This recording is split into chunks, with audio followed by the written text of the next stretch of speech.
Here at the Mass State Lottery, we're known for our monster wins. But there's no bigger win than the $1 billion we provide each year to support all 351 cities and towns in Massachusetts. In our game, we know that supporting local businesses and helping communities is how we all win. Because at the lottery, we're all playing for the home team. The Mass State Lottery. Welcome to the state of winning.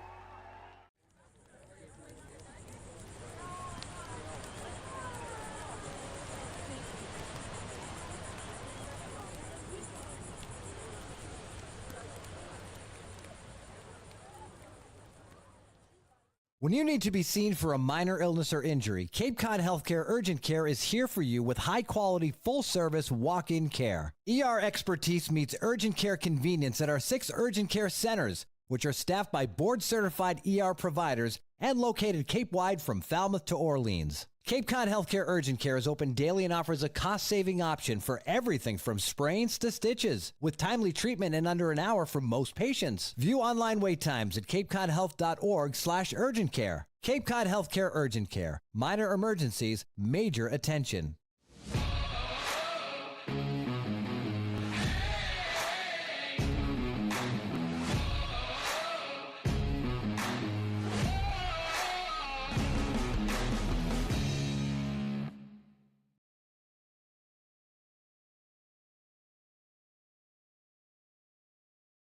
With gray skies overhead, baseball game should get played for at least a couple of innings here in the Middle Cape, as it's the Hyannis Harbor Hawks taking on the Orleans Firebirds for the first time this season. Both two teams finding themselves on inverse places in their respective standings. And with that, we welcome you inside and upstairs at Tim Elstrom Broadcast Center alongside my two broadcast partners, Josh Schreiber and Nico Sharp. I'm Jacob Iron. So happy to have you with us here today. Guys, Hyannis, although suffering their first loss yesterday in a 4-2 loss to in-town rival Katuitt, continues to impress with the bats, Josh. Yeah, absolutely. I mean, these last couple games, the bats have been a little bit slow. Pitchers have started to get more aggressive in their approach when facing the Hyannis batters, throwing strikes early, getting ahead in counts. But I love the lineup today. I really think that the addition of a guy like Mason White into the lineup in the 7th spot is going to be huge. It's a balanced lineup, and I think they can provide some pop today. Yeah, it's a little bit of a different construction. They'll switch Kepley Ambrosius, as Kepley will now be the leadoff guy today. But after a little shaking and moving here in the last couple of minutes, it'll be Casey Hintz instead of Trey Beard today, Nico Sharp. Yeah, super excited. We only got to see him one inning in his first appearance in the second game of the season. Really excited to see him. Sinker ball guy, sinker, slider, changeup guy. Really excited to see him. We only got to see him for an inning, but looking to stretch him out here for a couple of innings. He starts this game off today. Yeah, any way you look at it in this one, everyone's hoping for 5 so it can count as an official game, but if you look on any weather app, it's going to tell you a completely different forecast, and that's what coaching staff had a little bit doing in preparation by bringing in Hintz. We are told that it is more of a play for 5 innings as of right now with bringing in Hintz, a typical relief pitcher, rather than going to Trey Beard, who normally is a typical starter right now for the summer, Josh. Yeah, you don't want to burn one of your starters when you're not quite sure what's going to happen, especially when you have a team where you're going against in a different division in the Orleans Firebirds. Yeah, let's take a look at how these two teams stack up statistically coming into this matchup. And for Hyannis, you can see it. There's a lot of first and second on both their offense and defense. But what I really want to focus on is the Orleans pitching staff has been pitching really well, Nico. Yeah, so far they've done a really good job of going right after hitters. You know, you can see the strikeout rate, not too much there, but that their batting average, their opponent's batting average, they've done really well so far. Going right after guys, not walking up to a ton of people, doing really well. You can see number 1 in whip, so not limiting the walks, limiting the hits per inning. That should be a good matchup between these two teams here today. I was able to catch up with Mitch Carricker a little bit earlier today and talked about a little bit of a change in the BP music from the team. Now standing by with skipper Mitch Carricker. Skip, had your first loss of the season yesterday against Katuitt. What did you see out of your team? Yeah, I think it was a good game on both sides. They pitched really, really well. A couple of mistakes that cost us there at the end. But overall, I thought it was a good game. We just didn't go our way. You have Trey Beard for his second start of the summer. Had a fabulous first outing in Harwich. What do you hope he brings from that first outing here to the second one? Yeah, I think exactly the same thing he did, right? I think it was so good. The changeup was really, really good that day. If he can have that today, I think that'll help. But it goes back to just throwing strike one, just getting ahead in the count, and allowing him to kind of expand and use those weapons that he has in his tool belt. 2-game road trip. Now back home, understanding it's still early, but you guys have been playing really well inside McKeon Park. How much does the familiarity with the ballpark help you guys feel comfortable trying to come off that loss? Yeah, I think it's huge. We've spent the most time here with practicing and playing games, and so I think we're very familiar with it, and it feels good to be in front of our home crowd. We get a great support out here in Hyannis, and so I think having that behind us and being back in a familiar setting, hopefully we get back on track. Is there a big message that you have for your team heading into this one particularly? No, I think just, every single day we're looking to get better and put a W on the board. And so I think getting back to that mindset, I thought our BP work was really, really good today. Obviously the conditions are a little bit wet, and so that was a little bit of a challenge. But I thought our prep work was really good, and we just need to carry that into the game. You talked about BP, a little bit of a change in the BP music going with Latin. Was that your call? Was that maybe the players' influence? What was the change on the music? I think they wanted something a little different. They wanted to spice it up a little bit. So when I got out there, I was a little bit surprised, but I kind of liked it. All right. Coach right here. He's all vibing with the Latin music. Josie Broyles is standing by for more. Sideline reporter Josie Broyles here after a Hawk loss from last night's game. I was able to grab aside Joseph Jurwa to answer some questions. Joseph, you pitched really well yesterday despite the Hawks' loss. How are you able to really focus on your performances as a pitcher while still kind of processing the loss as a team as a whole? Yeah, I think, it's good to pitch well, but I think at the end of the day, I think it's about the winning and losing. So. How are you able to kind of pick yourself back up and mentally prepare for today's game, focus on the positives, and kind of put yesterday aside? I think every day is just kind of a process. I think, coming here, especially with the team, it's super fun here and cheering on the guys. Could you elaborate a little bit on some key adjustments that you're willing to make going forward? Yeah, I think my changeup wasn't as good this past time, but the slider was showing a lot of good improvements, so I'm excited for that. All right, thank you so much. Thank you. Here at the Mass State Lottery, we're known for our monster wins. But there's no bigger win than the $1 billion we provide each year to support all 351 cities and towns in Massachusetts. In our game, we know that supporting local businesses and helping communities is how we all win. Because at the lottery, we're all playing for the home team. The Mass State Lottery. Welcome to the state of winning.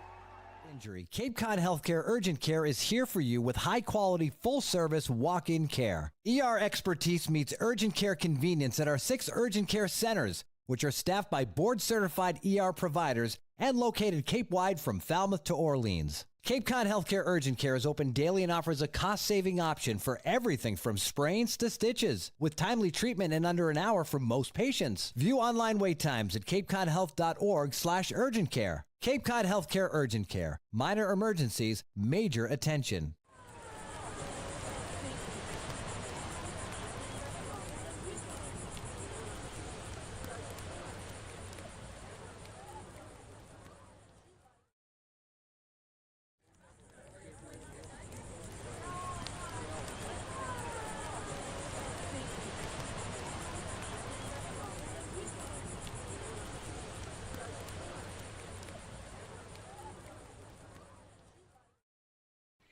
Welcome back here to McKeon Park as the Hyannis Harbor Hawks wait to take the field.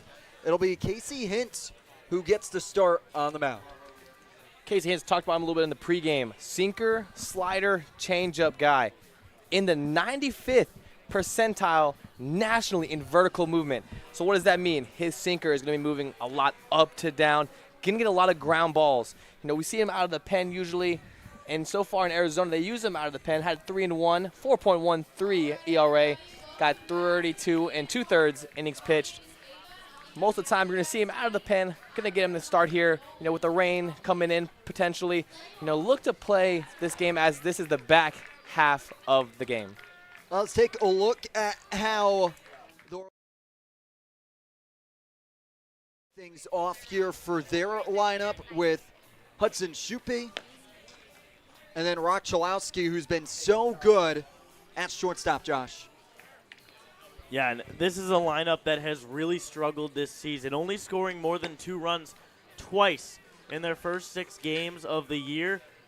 They're looking to get a little bit of that to turn for them here early in this game because, again, as we've talked about, we don't know how long this game will last. We are likely going to get some rough weather at some point throughout the night. Just hopefully it can hold off the first 5 innings or so. Every coach understands that when you play 40 games, you want to try and get to that 5-inning mark. That would mean it would be a complete game on the docket here today.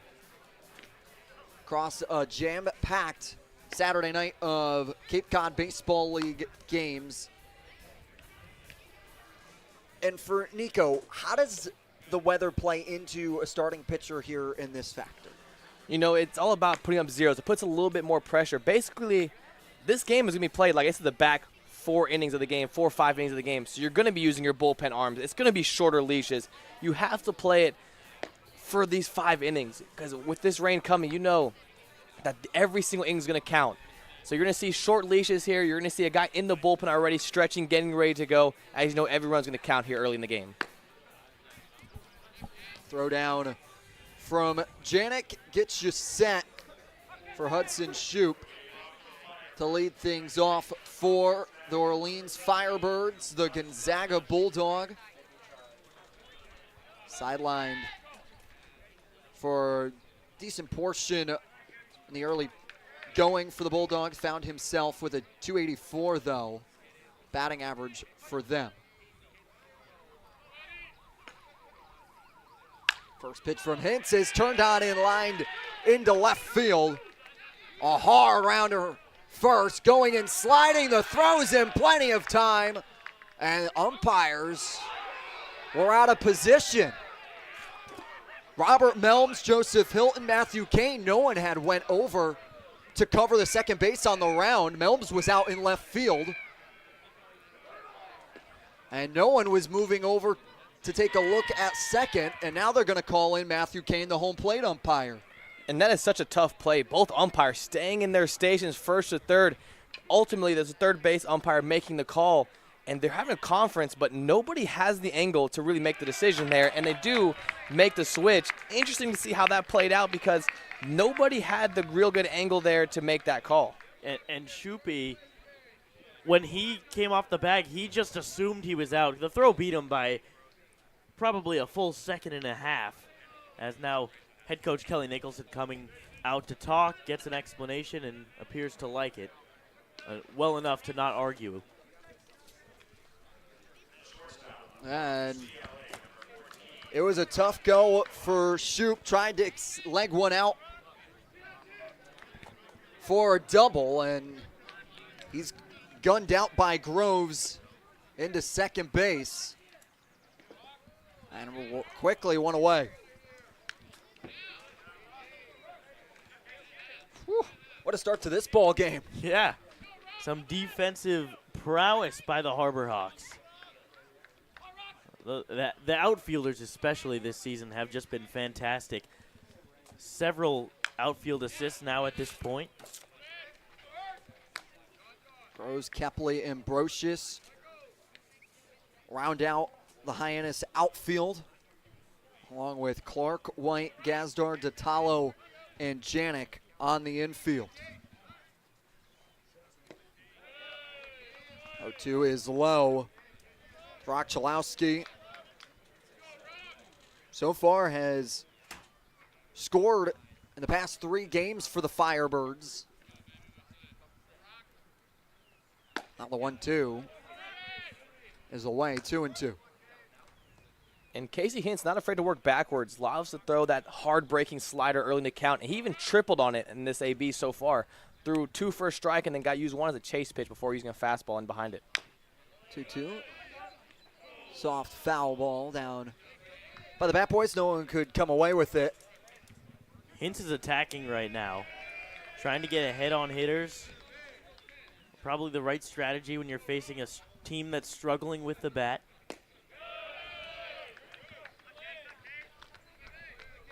And understandably, it's the first 7 games. You have to adjust to the wood bat. There's got to be a little bit of give here in this first week, and now the question marks, I think, are going to start to stack up for the Firebirds as he turns around to go in Chalowski, and it's a strikeout swinging for Casey Hintz. And Casey Hintz with that sinker, having so much arm side movement, not afraid to throw it right in on the hands of a righty. 14 inches of horizontal break. I mean, that is unbelievable pitch coming from a slider or from a sinker. I was going to bring up Jack Gurevich as he takes a strike on the outer part of the plate out of the University of San Diego. Yeah, that first pitch sinker, they're having so much arm side movement and down roll tilt over there, hitting that low and away corner. Nearly an identical pitch, but Janik just can't quite squeeze it. Maybe could have drawn the strike call.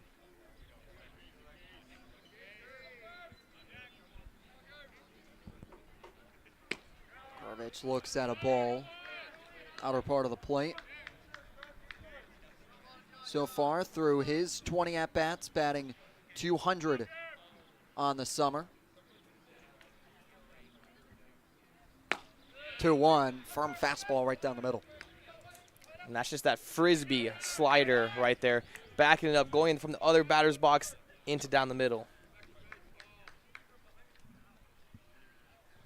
The 2-2 is swung on and missed. It's a 1-2-3 inning for Casey Hintz to start his outing here on an overcast Saturday.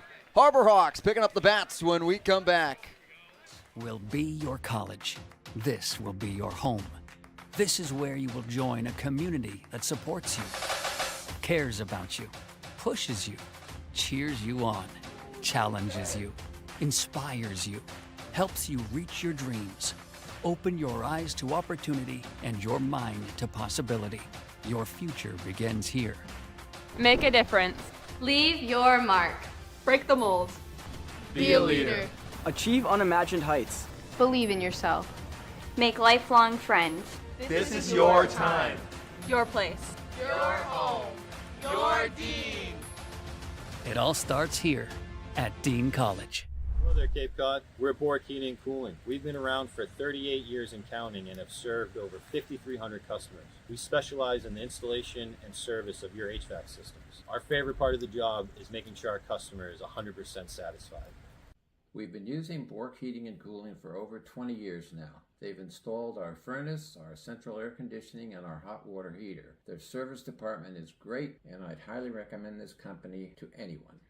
We hope to hear from you. Give us a call anytime. Go Harbor Hawks. Matthew Dahlquist, the University California San Diego product, takes the start for the Firebirds. And this is what you want to see out of a starter right here. A true 4-pitch mix guy. As you see his year at UC San Diego, 6 wins, 3 losses, 4.71 ERA. Threw a lot of innings this year, 72 2/3 innings. Guys, take a look at that strikeout to walk ratio. I mean, that is just unbelievable. 68 strikeouts to only 17 walks. I mean, that is efficiency from your starter. He's going to pepper the zone, and this is a Harbor Hawks lineup, Josh, that knows where the zone is.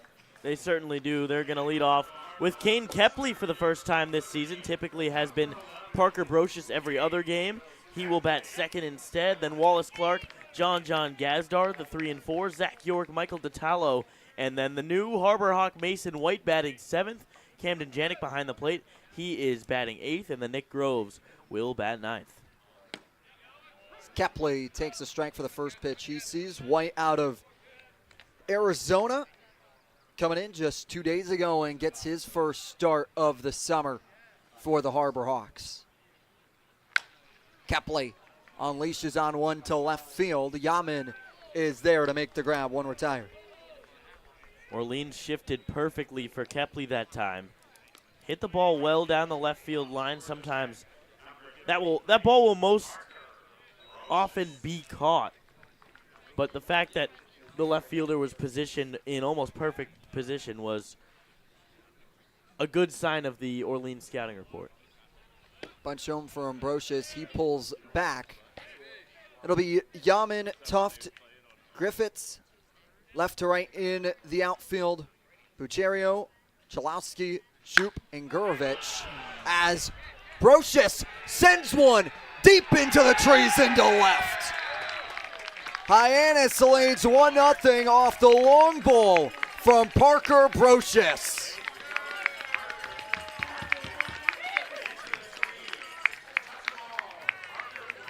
Parker Brocious got a fastball down the middle, and he did not miss. 99 off the bat, 366 feet deep into the left field trees. I mean, that is just called being on time right there, getting that fastball out front by the crack of the bat. There was no doubt. Harbor Hawks now, for the first 6 games, have scored in either the first or the second inning. As Clark looks at the second ball of his at-bat. And that is something we've talked about so far in these games, the Harbor Hawks' ability to get ahead, scoring runs early, and it's been so impactful because the pitching has been able to put up zeros behind it so far early in the season. Pitch inside to Clark as Dahlquist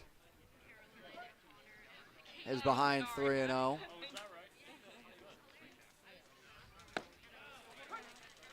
And now a get me over strike. One thing I talked about with Matt Coates and Mike Maynard on the parking lot preview was, would this be a good or a bad matchup for Hyannis, as well as Clark works the walk? But Dahlquist, a guy that peppers the zone, likes to get ahead in counts. Hyannis, a team that likes to take pitches early, try to work the count, and draw walks. And especially with Parker Brocious, he takes the first and second pitch off in almost every AB. So the fact that he was able to adjust to what pitchers have been doing and throwing first pitch and second pitch strikes to him, he didn't miss on that fastball.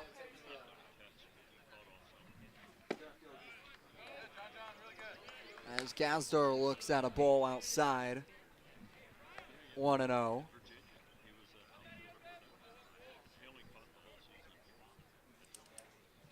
Gazdar leading the Cape Cod Baseball League with 12 RBIs. Feels like whenever he's in the batter's box, he's got a good chance of making noise in the contest. And you can kind of feel that aurora from him. You know, the Harbor Hawks crowd knows it because when he got that pinch hit, when he stepped to the plate as a pinch hitter last night, everyone was kind of just murmuring, oh, John John's on deck. John John's on deck. John John's pinch hitting. You know, so he kind of has that feel to him like, okay, this guy's going to get it done. This is our guy. This is the guy you get excited about when he's in the box. He's ahead 2-0.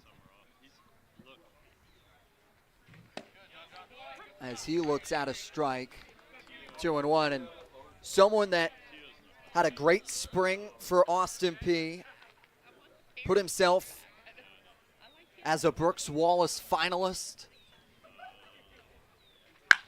So he rips one right out of the reach of Bucherio. Station to station for Clark. And the Harbor Hawk bats are alive here in the bottom of the first. Yeah, and they are attacking Dahlquist early. Got that scouting report. And jumping out early on the first strikes they're seeing.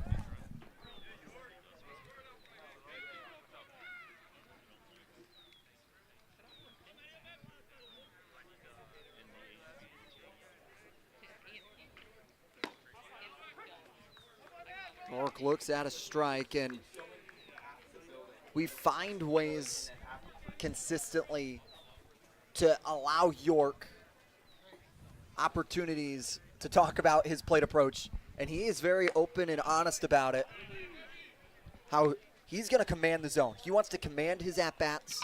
He doesn't want the pitcher dictating. No doubt, and when he gets a hitter's pitch and he does not miss, this is a guy who loves to work hands away, but also got a lot of power pull side.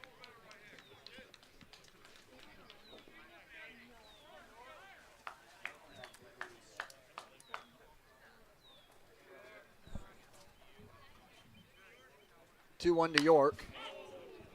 sent up and into the parking lot.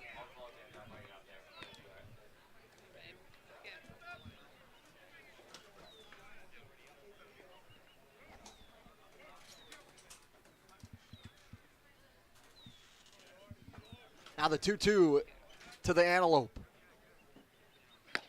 It's a swing and a miss. Dahlquist sends one by him for the second out. And something that's made Dahlquist so good is he is a true four-pitch mix guy.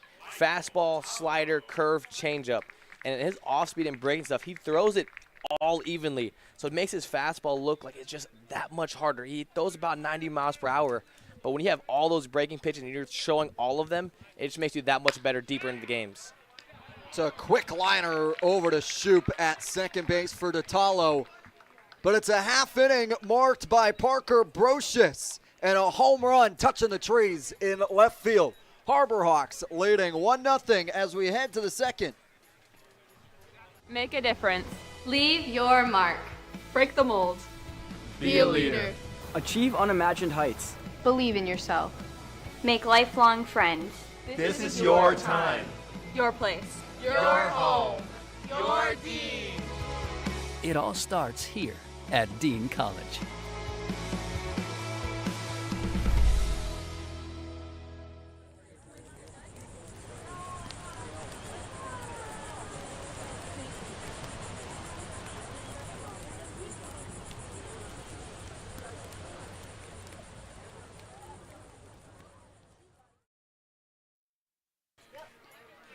The lights at McKeon Bright Park stay bright all season long thanks to the NAC Cape Cod. The NAC offers 2 locations in Hyannis and Orleans, both offering delicious burgers, tacos, sandwiches, and more. Visit thenacapecod.com to order online today. The NAC Cape Cod is proud to be the Light Up the Park sponsor of the Harbor Hawks all season long. Lights coming into a little bit of an action early here today with the overcast skies, but rain still holding off here for at least 1 inning of play here in Middle Cape. So happy to have you with us alongside Josh Schreiber, Nico Sharp. I'm Jacob Irons. You'll hear from Josie Broyles and Matt Coates throughout tonight's broadcast as well. Casey Hintz back out for another inning of work. It was a 1-2-3 inning, Nico, with 2 strikeouts. Yeah, working right at guys, and what he's so good at doing is working in and out, in and out. He's got that hard breaking sinker, put it right in the hands of a righty, but also flip over that slider low and away. So you can see that he really's got both. He's going to keep his hitters off balance all day long. J.P. Smith, the Sacramento State Hornet, will lead things off for the Firebirds as he takes a strike.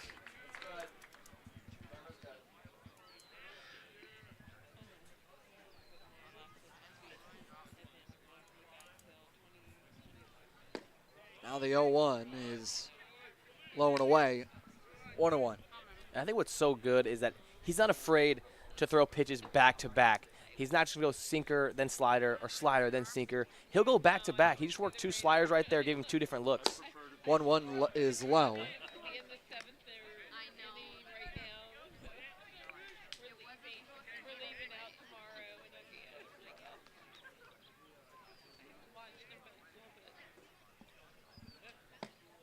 Two 1 to Smith is outside for Smith. Has 2 doubles already on the summer. Well, that's stood out in this Firebirds lineup through the first 7. As they'll check on the appeal, he tosses the bat, but Joseph Hilton, the first base umpire, says Smith went around to load the count full.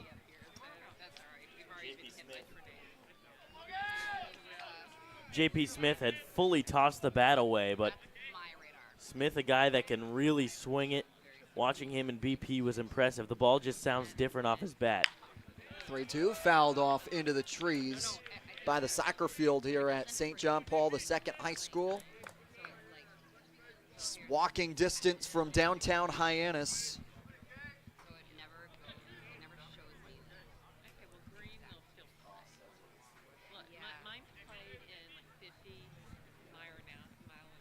Full count. It's a liner out of the reach of Gazdar, who went lunging for it. It's a leadoff single for J.P. Smith. And that is just a beautiful swing there by J.P. Smith. With that sinker coming in on his hands, able to keep his hands inside the baseball, working the other direction. I mean, that's just textbook hitting right there. Hitting a hard line drive up the middle towards his away side. Now that has Daniel Bucherio, the third baseman. He lost one to right field. Brocious back to the track, at the wall, and it's over. A two-run shot from Daniel Bucherio, and the Firebirds take the lead.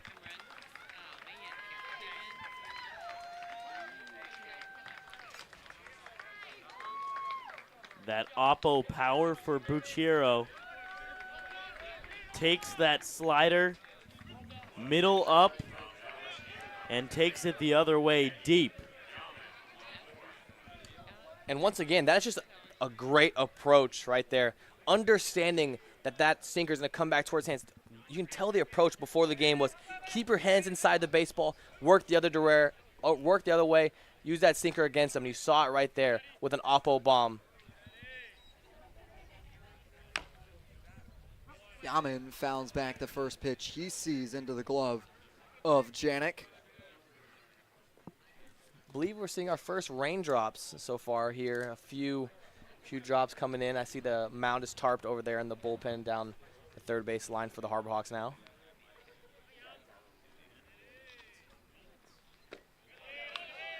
A 1 is low to Yaman. After being in the transfer portal from Dayton, has found a home in Baton Rouge with LSU. He takes a strike, 1-2. Batted .342 for the Flyers this past spring. A lot of Atlantic 10 guys so far in this lineup. Not typically known as a baseball conference, but I mean, Daniel Bucherio with the two-run home run, proving otherwise.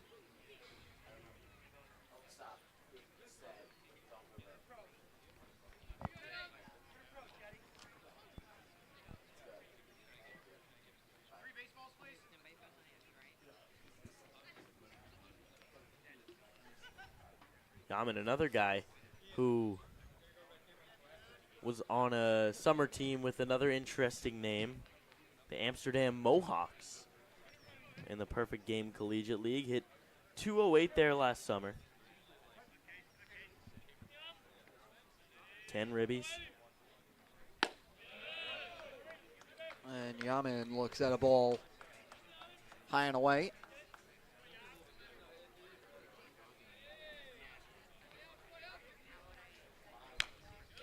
Yaman fouls it off into the netting as he still is looking for his first hit of the summer.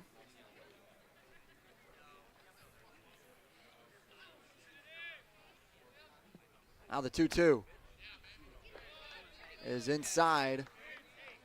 Hance can't get the call.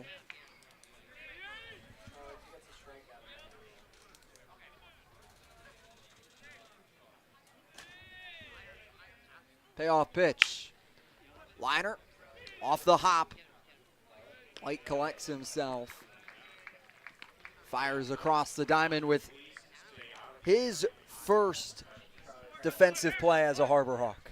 Yeah, welcome to McKeon Park. Mason White, first ground ball play made. You know, we've seen it in the past couple days, you know, taking in and out.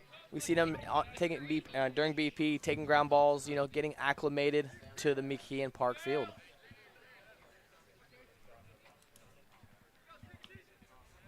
Now that brings up Colin Tuft. Tuft out of Tulane. Was named to the Corvallis Region All-Tournament team.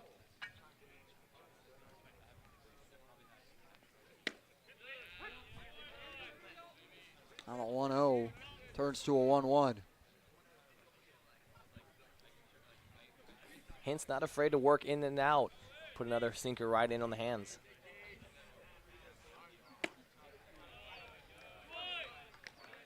Pitch again inside on tough, 2-1. And we look at Casey Hintz's delivery, kind of comes across his body, comes almost that sidearm, a little more than 3/4 motion. High chopper over to White, fields it, and fires over to Talo for his second K3 putout. Mason White has such smooth hands over there at shortstop, making it look easy. Quick transition on the run, never skipping a beat. So far, so good for Mason White. A guy who's known for his bat, of course, but if he's able to show off the glove here in the Cape League, he is going to shoot up draft boards even more.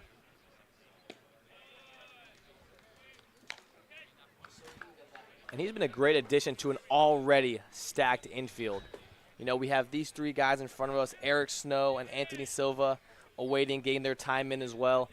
Very deep infield for Mitch Carricker to have to deal with. Such a good problem to have. We talked about it earlier, is being able to move these guys. We got a bunch of shortstops, a bunch of middle infielders, guys with good hands, good arms. So it's a really good problem for Skip Mitch Carricker to have.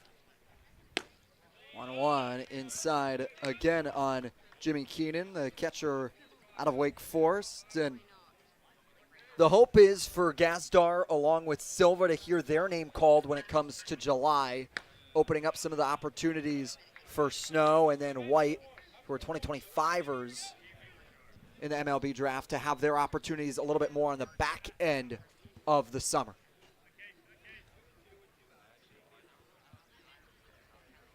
Two-two. Sent into foul territory. Janik loses the mask. He'll watch it fall out of play. Yeah, and it's a good strategy in general to pile up on the middle infielders just because they typically are the more versatile types of infielders. You get a bunch of corner infielders, you can only play them in so many spots. A guy like Wallace Clark, for example, can play third, short, or second base wherever you need him on a given night. Same with John Gazdar. 2-2 foul. And I was just about to say, yeah, John Gazdar, we've seen him play second, short, and third. You know, even though he hasn't played third in a while, got a chance to play at third, looks good over there. So, I mean, these are guys who are all interchangeable. Been so nice for the Harbor Hawks so far. Swing and a miss. Casey Hintz gets Jimmy Keenan swinging around, but it's Daniel Buccerio with a 2-run shot for the Firebirds to take the lead.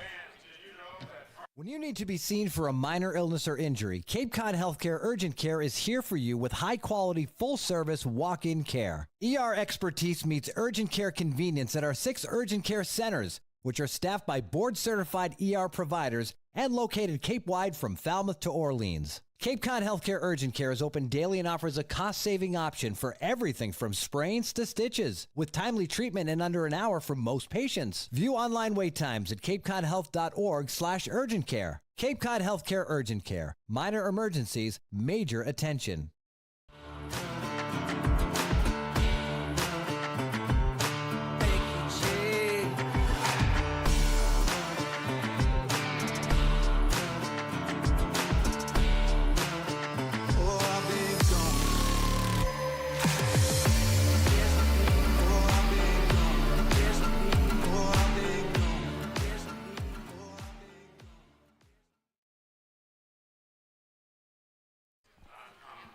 Mitch Carricker leads the Harbor Hawks in his first season with the team, the Fresno City College coach. Has extensive experience at Oregon as well as with Team USA in 2 stints.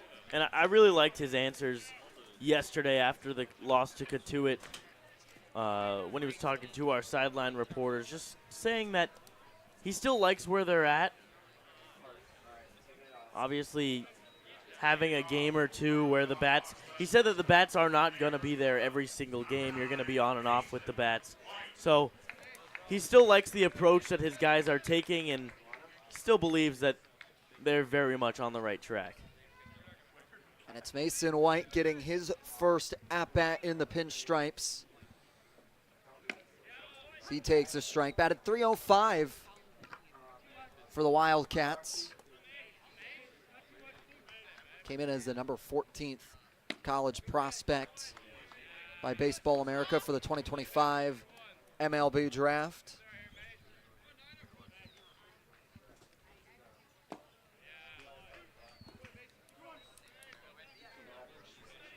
On one is low, 2-1 from Dahlquist.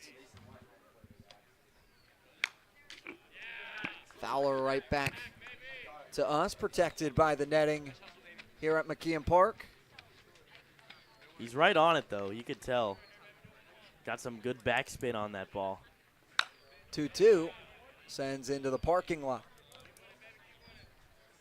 Now for a guy that, as you can tell, certainly not the biggest guy on the field, he certainly provides a whole lot of pop. His swing is ferocious. As White holds on. Pitch that skims the dirt. Had 19 home runs for Arizona, slugging .603 in the Pac-12.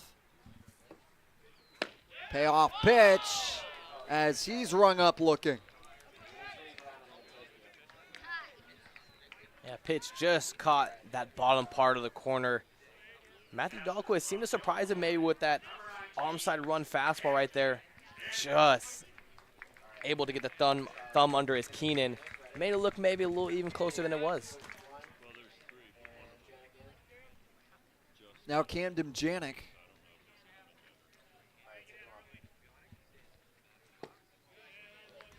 The Illinois catcher.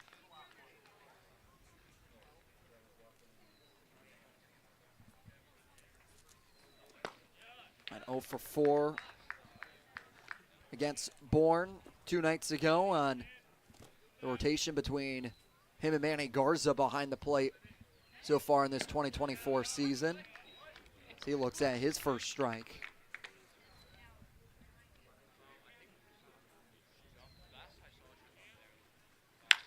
Janik is able to line one that gets down in front of Griffiths in right, and Camden Janik is aboard. There has been a lot of loud contact so far today through just an inning and 1/3. It's been at least 4 baseballs that have been hit 90 miles an hour off the bat or harder. Camden Janik getting his second hit of the season. Now Nick Groves, the Niagara Purple Eagle.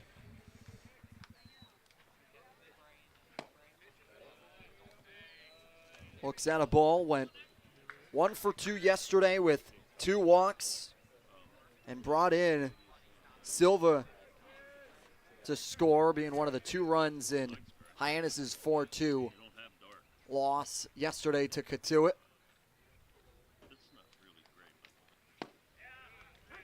1-0 clips the black, 1-1. And Grove's a guy who's got good hands. You know, he can drop a drag bunt down. That's why you see Bucciero over there having toes on the grass, playing in just in case. For Groves has elite speed we've seen so far. And he's been a hit machine in big spots.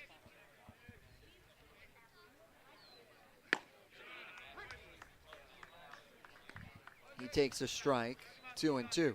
And he has been a hit machine, and that's maybe why you see him in that 9-hole spot. You know, gives the top lineup a chance to build up manufacture runs in themselves. 2-2's in the dirt, 3-2.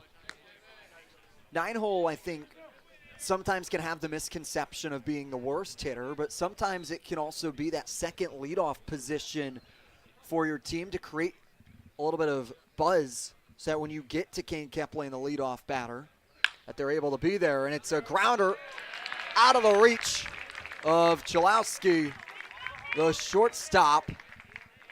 Just like that, the 9-hole hitter provides pop there. Going station to station is Janik. That has been what Nick Groves has been so good at this season, spraying the ball all across the field, going with the pitch, and it's just such an impressive approach for the 9-hole hitter where Like you mentioned, Jacob, right before that pitch, you now have Kane Kepley up with 1 out and 2 runners on base.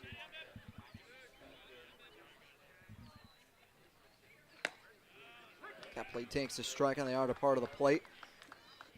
He flew out to Yaman in left to lead off the Harbor Hawks attack in the box.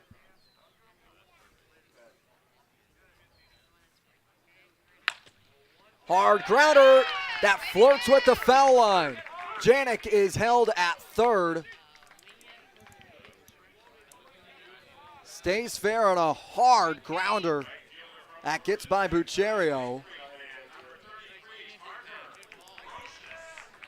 And that is just another great swing there by Kane Kepley going the other way. And somebody else just about to touch on third baseman in Buccerio on right even with the bag. Shortstop was pulled off over. That whole left side was wide open. So that allowed Kane Kepley to use his hands and work down the line in that gap. Now Parker Brocious, after hitting a home run in the first, picks back up the bat, shows bunt, pulls back. 1-0.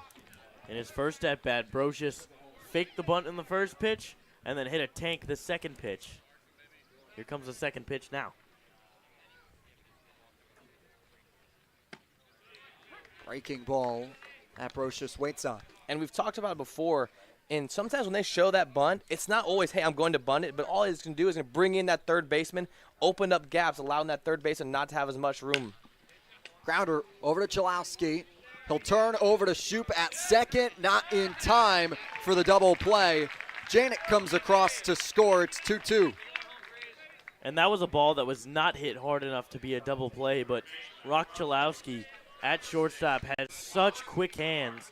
We saw him showing off during infield-outfield earlier, but almost able to get that to the second baseman quick enough to turn it, just about a step too late. Yeah, we talked about him earlier. I mean, smooth as butter, Schreiber. We were talking about that before the game. Just watching him. He's got a good arm, works to a knee right there. Quick hands, perfectly thrown, just short of the double play. Runners now on the corners for Wallace Clark as he takes a pitch inside. Had a walk back in the first. Clark out of Duke. Comes in with the 6th best batting average on Cape at .429 to this contest. So 1-0 finds the zone, 1-1. And I don't want to feel like I keep repeating myself, but these runs are going to be so important with the rain possibly coming in. Only having to get 5 runs would be a complete game. Winning by 1 run through 5 innings could be so big time for the Harbor Hawks. 1-1 inside. And the importance of the first third of the game here today, understanding when play 9, the first third can somewhat get tucked away, but when you don't know when the game could potentially be called, it emphasizes each half inning. As Clark foul tips it back into the glove of Keenan. Big curveball that time from Dahlquist. Just able to miss the bat of Clark.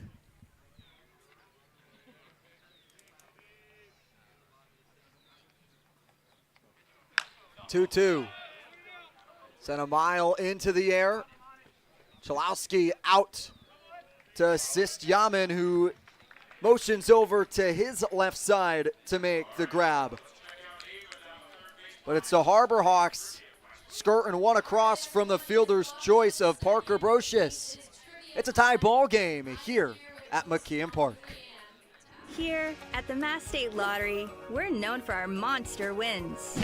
But there's no bigger win than the $1 billion we provide each year to support all 351 cities and towns in Massachusetts. In our game, we know that supporting local businesses and helping communities is how we all win. Because at the lottery, we're all playing for the home team. The Mass State Lottery. Welcome to the state of winning.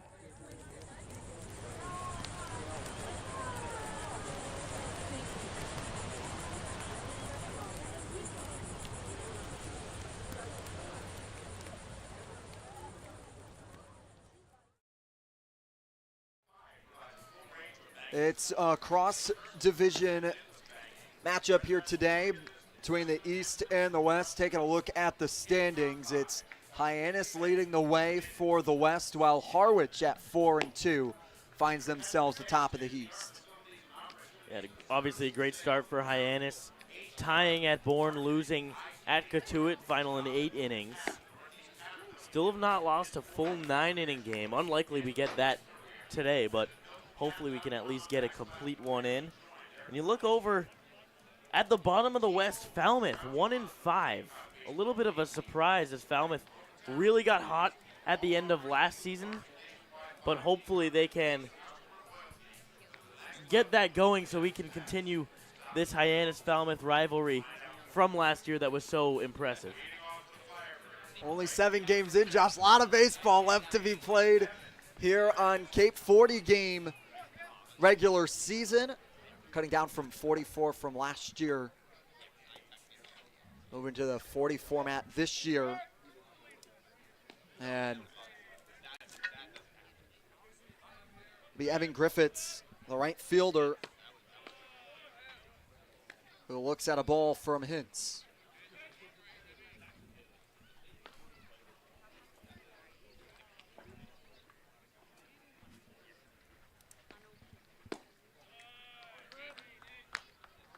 Yeah, Hintz is the guy who's got that sidearm action, and he actually changed his delivery this year. So this is a new Casey Hintz that you're looking at.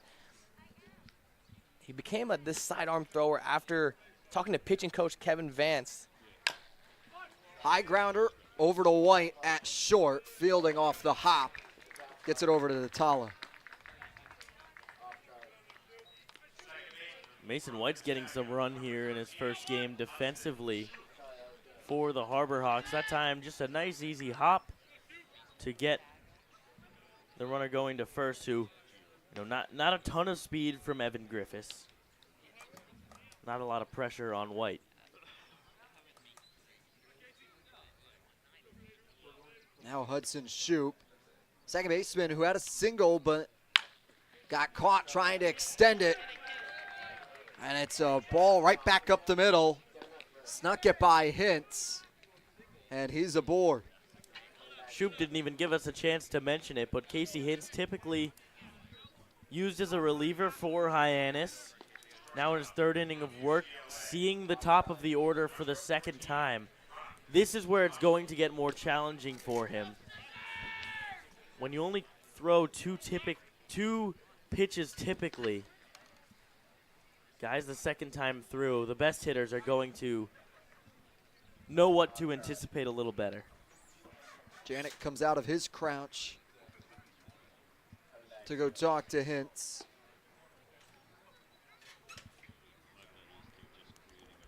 As Rock Chalowski, who struck out swinging, back to him in the first.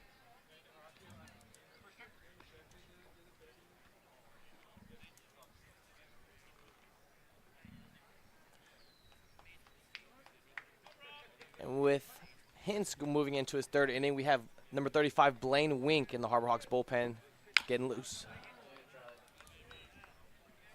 So a long looping fouler for the UCLA Bruin, and just finished up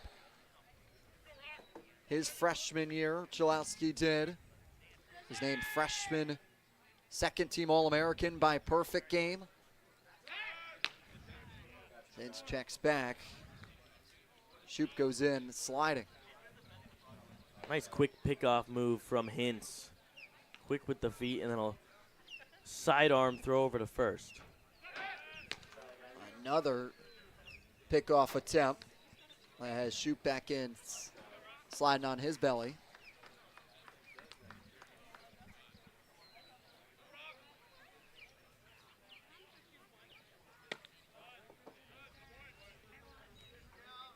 One's inside. 1-1. Even when under pressure, it feels good to have a guy like Casey Hintz out there, sinker baller, big-time double play guy, gets a lot of ground balls. Another pickoff attempt. Shoup went diving back, hit the ground hard. He got froze for a quick second.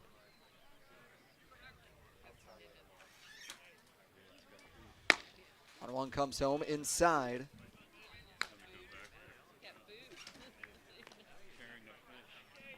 Schlowski's dad, Dan, was selected in the first round, the 1991 MLB draft by the St. Louis Cardinals, and played 8 seasons of professional baseball.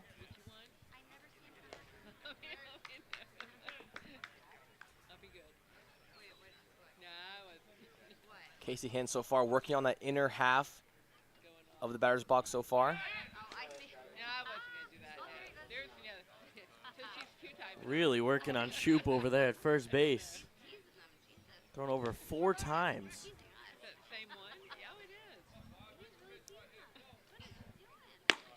Three 3-1 is called for a strike. Schlowski's not a fan of that one. Trackman had that a little bit off the plate on the inside corner. Especially with Hintz going back to back to back sinkers right in that same spot. Runner set in motion, fouled back onto Janik's glove. He can't hold on. And with 3 balls, 2 strikes, and 1 out, Shoop was moving there, so Janik would have to do a strike him out, throw him out kind of situation.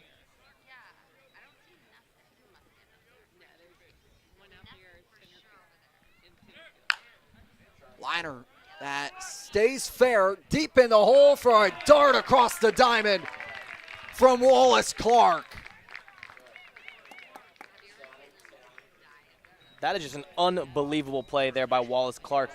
Almost feet in concrete right there, working towards the baseline, having to use all arm right there. What a throw from Wallace Clark. And as Mitch Carricker comes to the mound, the even more impressive part, that ball had some weird spin on it. Wallace Clark was anticipating it to be much closer to being foul, had to actually reach his glove out to his left and then make the play that way. It will be a pitching change for the Harbor Hawks. They bring in Blaine Wink.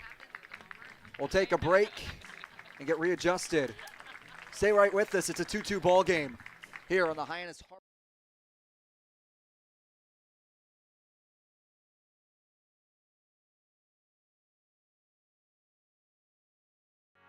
Here at the Mass State Lottery, we're known for our monster wins.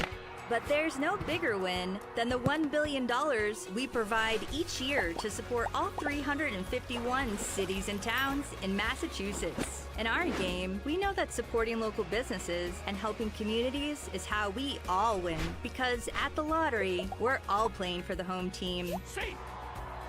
The Mass State Lottery. Welcome to the state of winning. Blaine Wink makes a short jog from the Harbor Hawks bullpen onto the mound. Blaine Wink, the Buckeye. ERA 4.5 so far this season. Only gotten 2 innings of work. Looking forward to seeing him back out there. Firm, hard fastball, gets up to about 97 miles per hour. Also has a slider and will show a changeup. 3-pitch mix guy as they bring in for the Harbor Hawks here in a leverage situation. Tie game 2-2 with a runner on. His one outing of the season so far came against Brewster back on the 17th. Closed out that game in the final 2 innings for the Harbor Hawks as he's brought in here through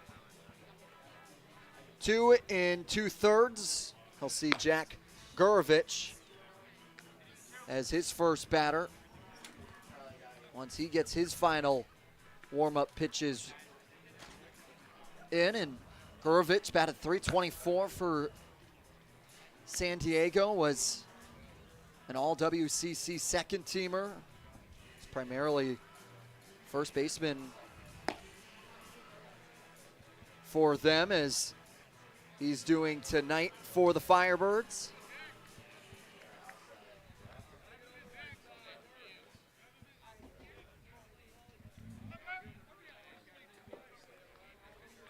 Blaine Wink, a pretty big strikeout guy. In the regular season this year, 36 1/3 innings pitched, 36 strikeouts so far this season as a Buckeye. Wink tosses one pitch, and it's sent into left field. Groves is there, and that's all he needs to come in for the bullpen for. Wink steps on for one pitch, and he makes the walk over to the dugout. Harbor Hawks and Zach York picking back up the bats when we come back.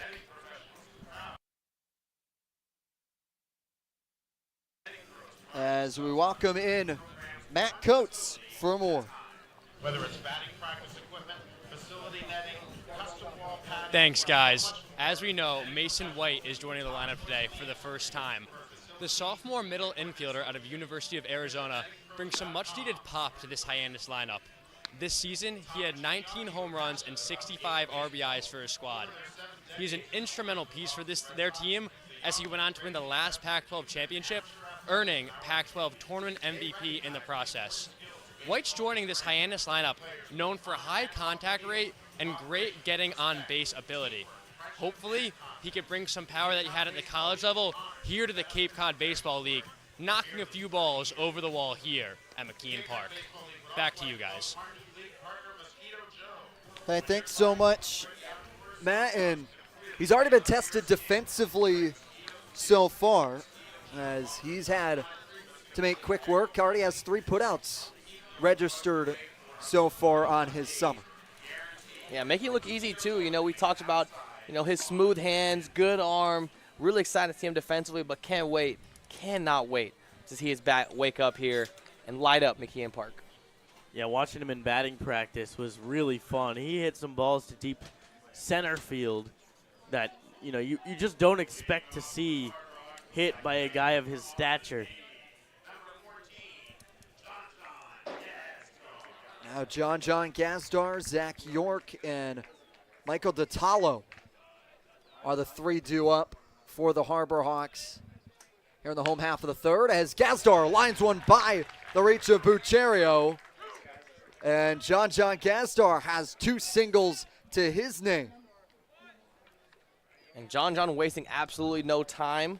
First pitch was a hard-breaking 12-6 curveball from Dahlquist. He just stayed back in the zone, kept his way back, unleashed, pulled it down the line for a base hit. Now Dahlquist will face Zach York as a little bit of motion begins to rumble in the Firebirds bullpen.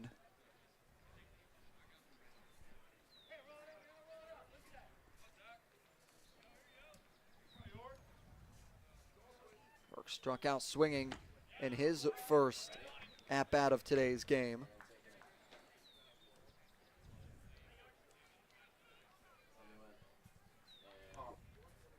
York batting 167, coming into the contest today on the Cape. 1 finds the zone.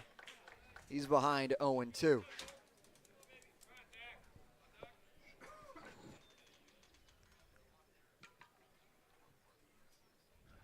trying to avoid back-to-back strikeouts to Dahlquist.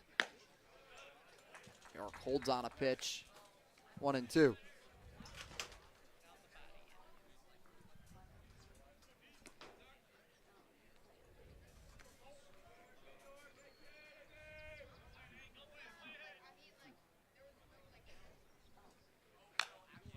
One, 2 is sent over the field house here at McKeon Park for foul ball, and York keeps his at-bat alive.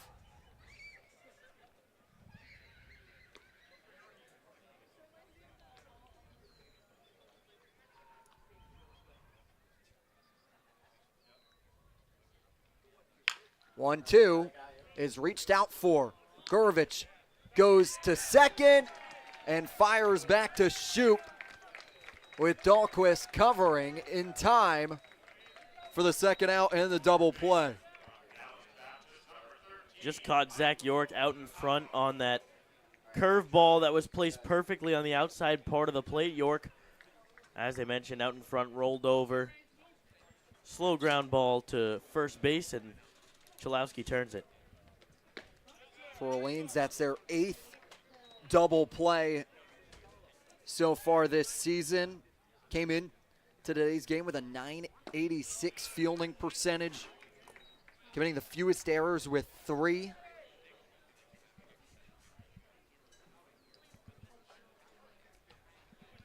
Now the 0-2 to DeTalo is kept in front by Keenan.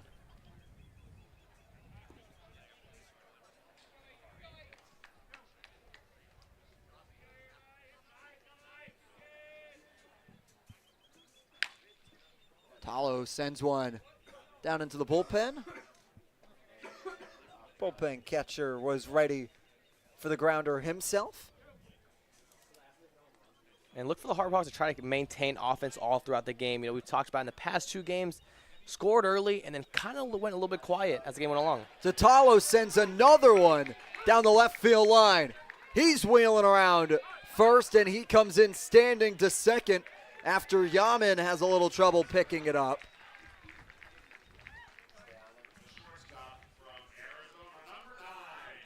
And DeTalo, no buttons looking like so far. Not sure if that's the look or if that just opened up on the swing. Yeah, he's fixing it now. He's fixing it now. That's how fast he's running, Nico. It's coming undone for him. Yeah, he's moving. It might have been a combination of the big swing and the quick running right there. No buttons needed for Michael DeTalo. As Mason White looks at a strike. That's slowing him down, though, a little bit. That extra fabric's causing a little friction in the air. Yeah, Jersey opening up, maybe catching some wind. You know, that's why you see these runners, you know, shave the hairs right there, and he decided to go open up the jersey right there. 0-1 is poked foul. 0-2. But another really hard hit ball for Michael DeTalo right down the third base line. He has been very impressive to watch swing the bat early on this season.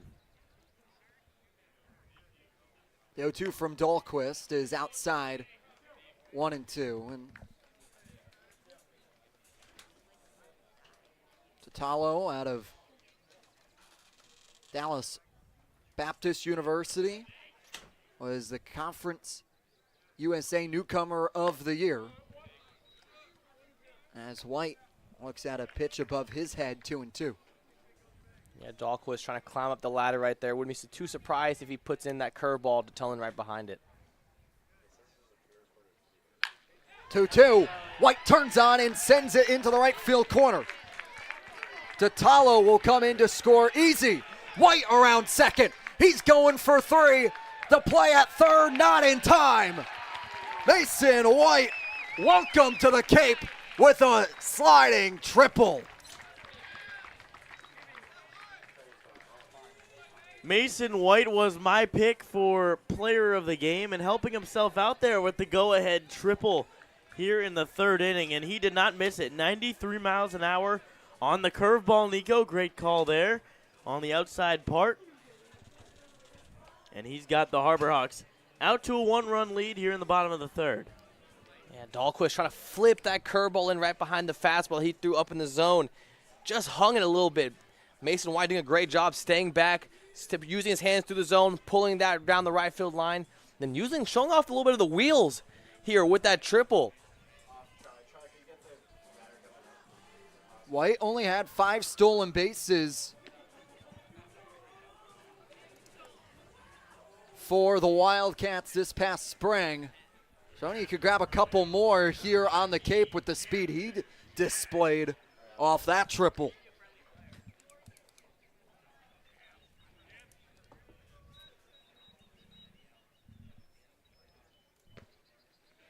Camden Janik out in front of the pitch from Dahlquist after the meeting on the mound between him and Keenan.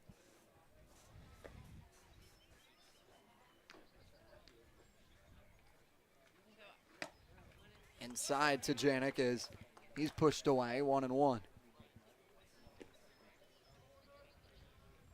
Janik had a single to come around to score back in the second. Now the 1-1 is lined between Bucherio and Chalowski. Mason White comes across the plate. It's now a 4-2 lead for the Harbor Hawks. 2-out rally so far here for the Harbor Hawks. Getting it done here. Big time double by DeTalo, followed by Mason White, triple, and then another base hit for another RBI for Camden Janik. And another ball 90 miles an hour off the bat. For the Harbor Hawks, Camden Janik, his second of the day, his second hit of the day. And that will cause a pitching change. Kelly Nicholson, the manager for the Firebirds, takes the ball from Dahlquist. He'll bring in a new hurler. We'll tell you all about him when we return.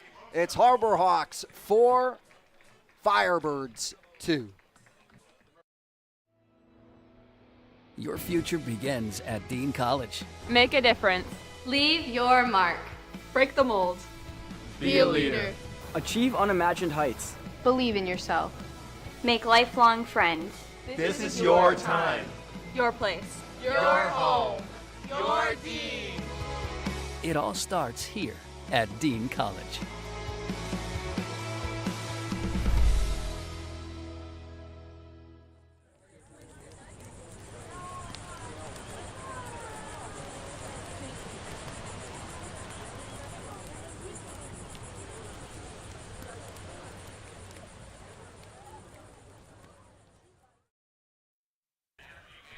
Itsuki Takamoto takes the ball from Dahlquist to get an outing here in Hyannis. Yeah, he's going to have a 5-pitch arsenal, but most of the time going to show that fastball slider. Has that unique motion from Japan. Goes to the University of Hawaii. Going to have that fastball slider to work off of. Got a couple good amount of innings for Hawaii. Had 33 and a third.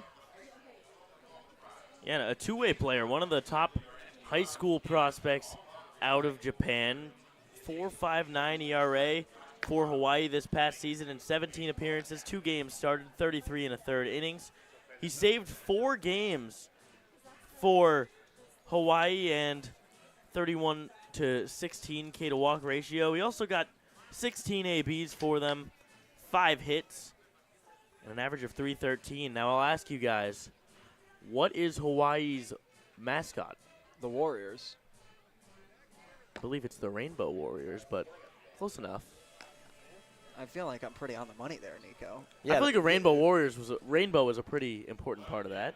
It is. It's true. But, yeah, I have heard the Warriors. But, yeah, it is the Rainbow Warriors. But, yes, that was very good. You're the adjudicator on that one? I was right there. I actually have some Hawaii merch. Family just went there actually for a wedding, and they brought me back some nice. They got some good nice swag merch for Hawaii baseball. Yeah, they did. I'll be able to show you guys here coming up the next couple of days. But yeah, shout out to the family for taking care of me there. It's a liner right back up the middle for Nick Groves, sending it right back where he found it. And the hit parade with 2 outs continues to roll on here. Another ball, 93 off the bat this time for Groves. His second time on base today. And again, Kane Kepley up in a big spot here. Runners on first and second with 2 outs. And Kepley able to have it come in a big spot thanks to this bottom half of the order. 6, 7, 8, 9, all finding ways to get on with 2 outs. Kepley takes a strike. Coming in to today's game, Hyannis batting .273 with runners in scoring position with 2 outs. Second in the league behind Harwich by 3 points. It's a blooper that will go foul and off the dugout and into the dugout of the Harbor Hawks. Nick McKay in the dugout trying to make a barehanded play, just couldn't hang on to it.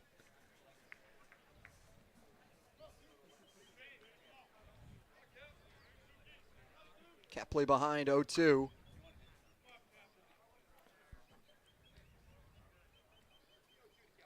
Deal is low, can't be held on by Keenan.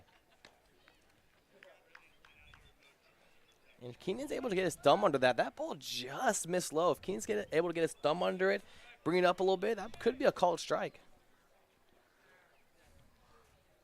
Takimoto sets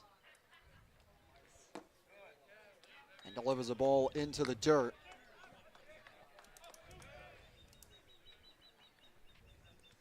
So far already here, it's 10 hits for the Harbor Hawks just here in the bottom of the third. The 2-2 fouled back. Yeah, I mean, they have seen the pitchers very, very well to start this game today. Orleans lucky to have just given up 4 runs.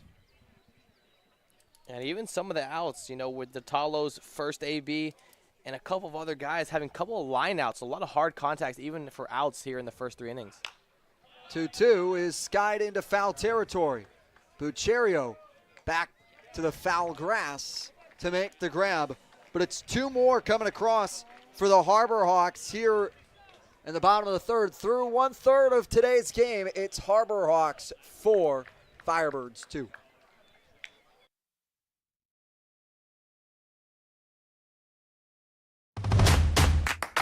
This will be your college. This will be your home. This is where you will join a community that supports you, cares about you, pushes you, cheers you on, challenges you, inspires you, helps you reach your dreams. Open your eyes to opportunity and your mind to possibility. Your future begins here. Make a difference. Leave your mark. Break the mold. Be a leader. Achieve unimagined heights. Believe in yourself. Make lifelong friends. This is your time. Your place. Your home. Your Dean. It all starts here at Dean College.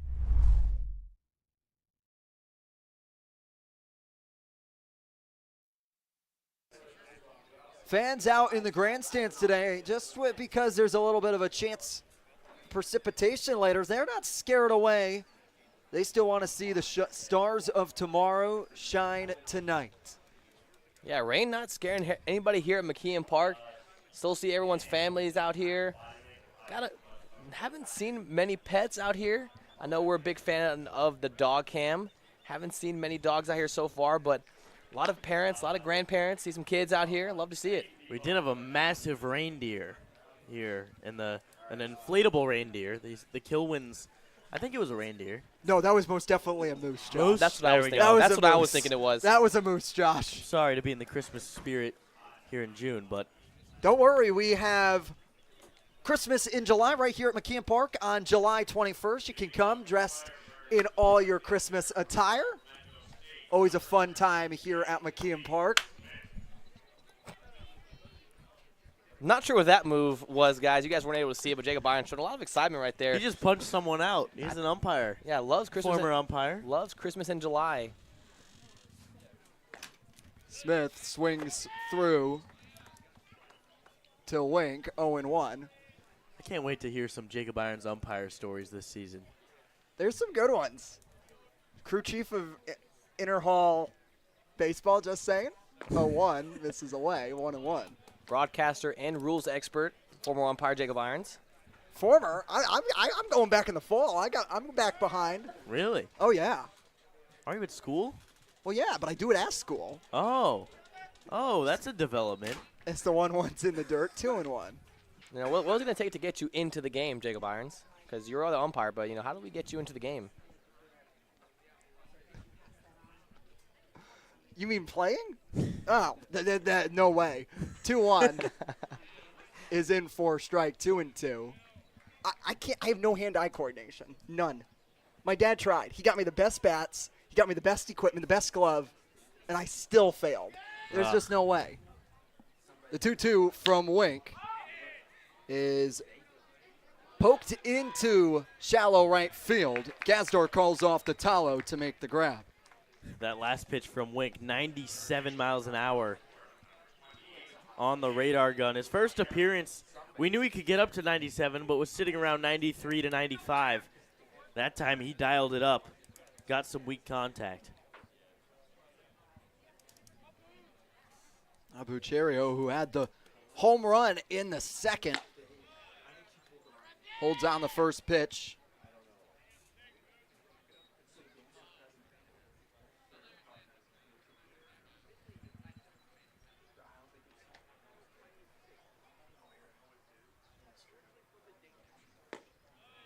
Is low, 2-0. We've seen a couple good ABs from the Harbor Hawks side. Firebirds are adding right to it. A lot of loud contact so far for them as well. 2-0 finds the zone and for a strike. It's just Harbor Hawks are hitting him where they are. It's been loud contact between both sides.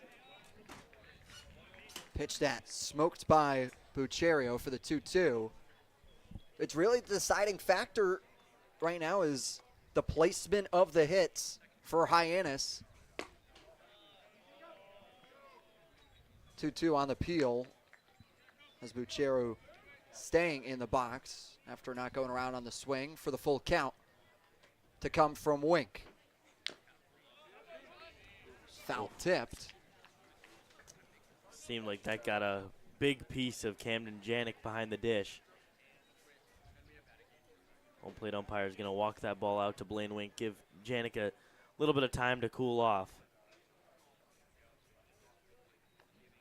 One of the great courtesies in baseball of the home plate umpire, giving Camden Janik a moment to recompose himself, putting his body on the line. 3-2. Grounder over to White. Composes himself and fires to Datalo. Once again, making it look easy. That one challenged him a little more. Went to his glove side a little bit, showed off the hands. Once again, showed off the good footwork. Made the play look easy. Now that is 4 putouts for White at shortstop here in his first outing at McKeon Park, and the first outing overall for the summer, as Yaman takes a strike.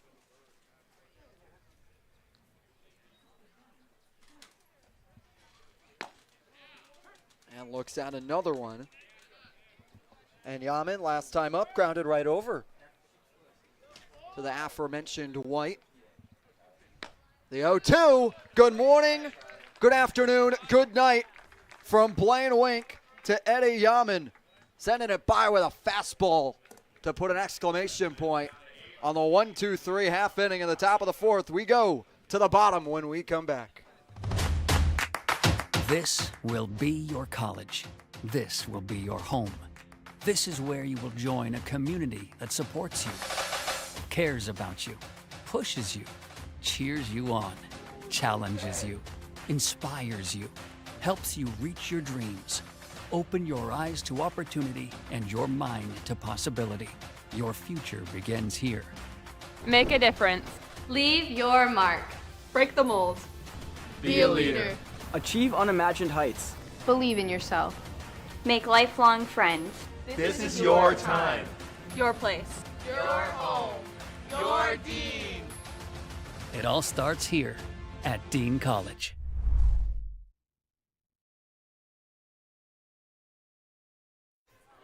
Taking a look at how these two teams stack up statistically. The Harbor Hawks, it's their way or the highway right now in team batting average with .278 along with ERA. The league leading 1.63, while ERA for the Firebirds find themselves at 3rd on Cape so far this summer. And when you combine the batting average, the high batting of .278 with the ERA of 1.63, I mean, that's a great combo for the Harbor Hawks. That's how you get it done. You know, we've preached so much this season. A lot of runs for the Harbor Hawks. Harbor Hawks offense able to produce runs. But this Harbor Hawks pitching right behind it has put up a bunch of zeros. And as they lead so far in this game, you hope to put a lot more zeros for Harbor Hawks pitching staff. Now Parker Brocious steps in to face Takimoto for the first time. Pitches up and away to the yellow jacket from Georgia Tech.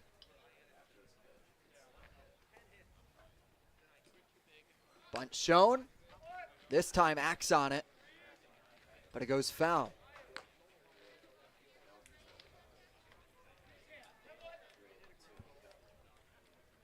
Brocious has speed, has multiple stolen bases this summer. 1-1, skips by Keenan, 2-1.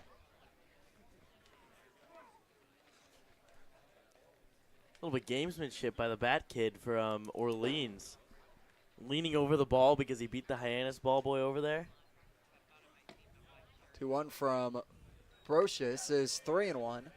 Waited to snag it before, right before the Hyannis ball kid got it.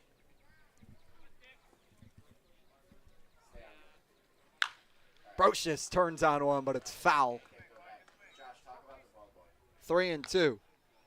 There he is. You get a good look, still holding that baseball that he's got to be pretty proud of to track down. Game within the game.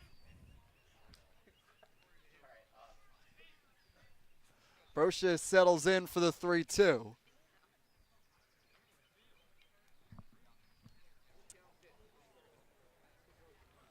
Brocious sends one foul. Skipper Mitch Carricker tried to extend the hands for the play, couldn't make it.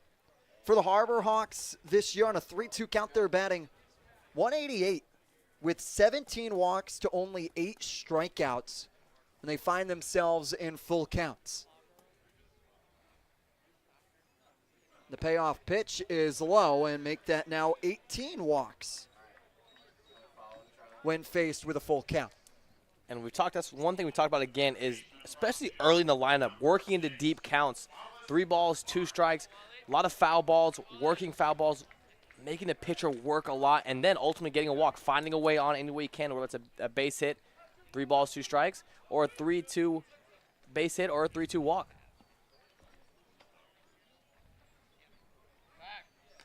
Moto checks back Brocious, who goes in sliding on the high throw. And Clark was here early today getting some extra tee work in with Anthony Silva. As he looks at a strike, and it's been Wallace Clark's MO. Coming to the field early, getting that extra work in, and making himself such a desirable prospect for so many MLB teams.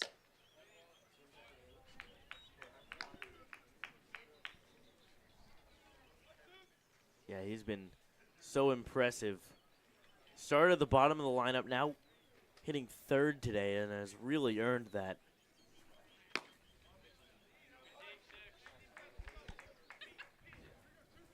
Clark had a walk back in the first and had a hard fly out to Yaman back in the second.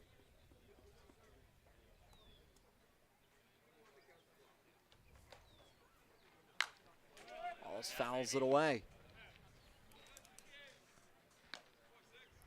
And outfield playing a little bit, giving Clark a little bit of respect, pull side. Griffith's right in front of the fence right there. Playing deep, pull side out there in right field.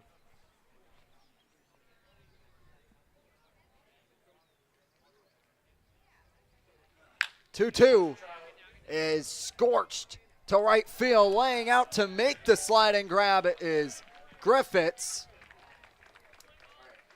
Brocious retreats back to first, but what a play by the right fielder. And I guess that's why, Nico, Wallace Clark couldn't have helped you out even more with the timing as he ropes a ball 92 off the bat. But Evan Griffiths not interested in giving up another run. Now he has to face John Gazdar.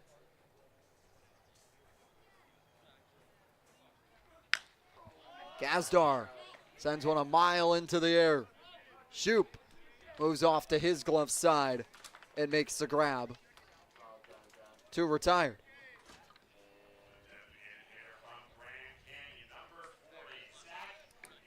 Here John let out some sort of noise when exasperation when he hit that ball right into the air. See on TrackMan, that ball was pretty much middle, and John does not miss those pitches very often. Gazdar already has 2 home runs to his name this summer. A 1 swung on by York.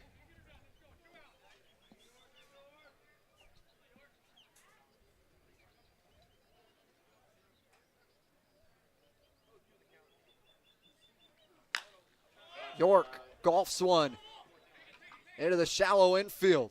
Chalowski calls off his duo of infielders behind him. It's a 1-2-3-4 inning for Takimoto on the bump. We go to the fifth. Harbor Hawks leading 4-2.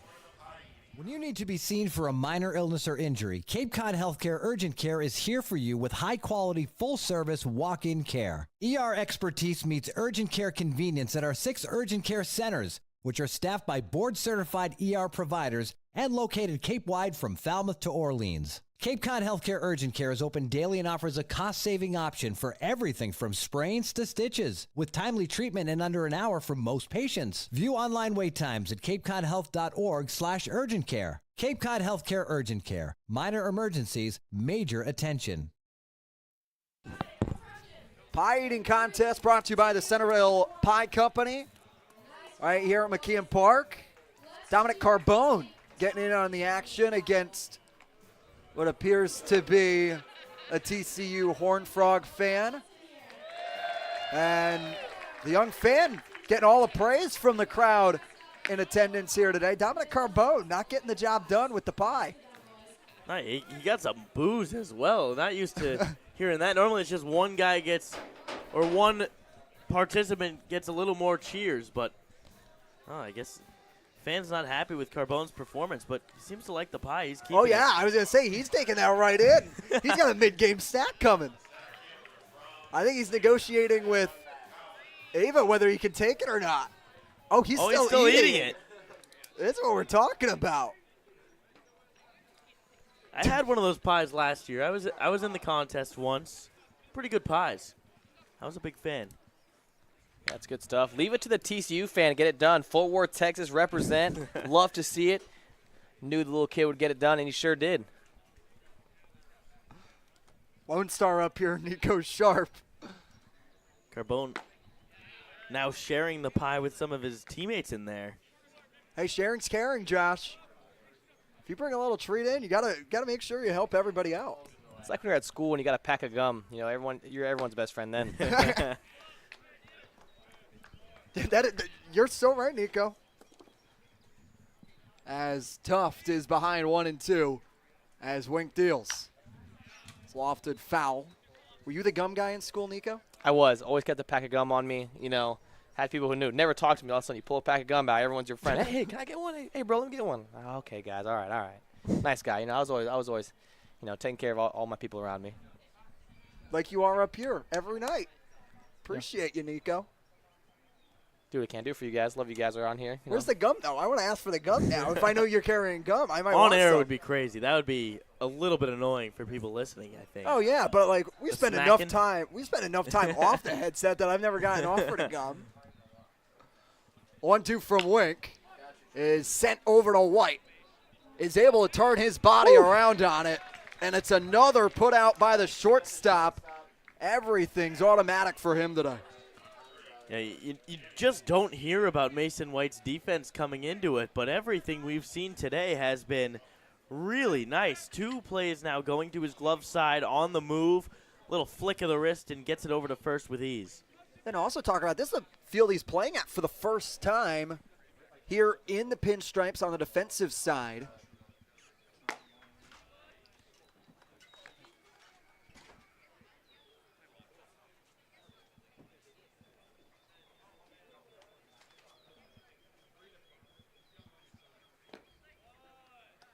Pitch is low, 2-0, and White's played here before for the Whitecaps, but now there's a little bit of an extra meaning to it when you're the home team, and a little bit of a change of scenery, as well as it's the first game out for your summer. And last year played in 33 games for the Whitecaps, batted .190.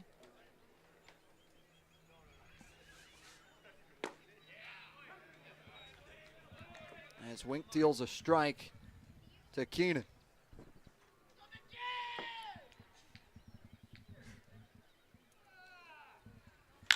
2-2, grounder to who else but Mason White, and it's another put out.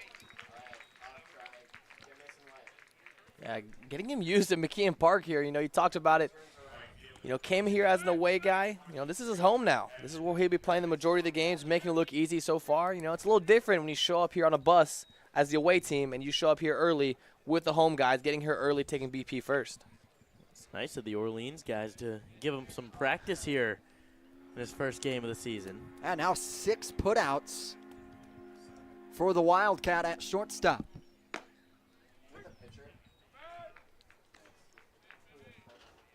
Griffiths was one of those 6s. Last time he picked up the wood, he grounded over to White. Now he's behind 0-2.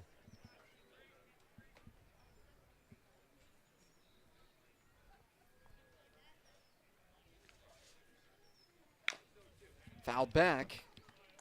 Griffiths keeping his at-bat alive.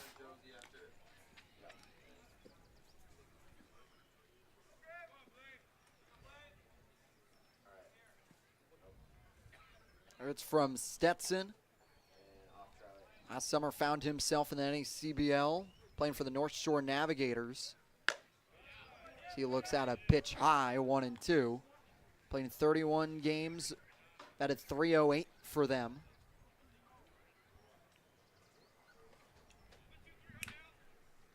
One, two. Just misses. Almost caught the corner right there. Back-to-back hard fastballs, 96 and 95 miles per hour. That one just missing away. 2-2, fouled by Griffiths again.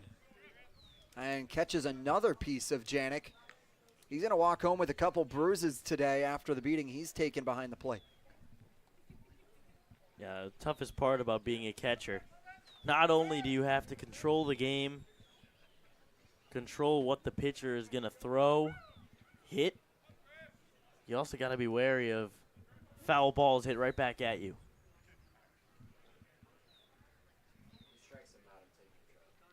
Two-two. It's a strikeout for Blaine Wink.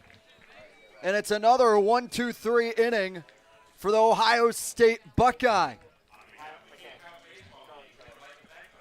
Josie Broyles is standing by with more. Josie, how you doing?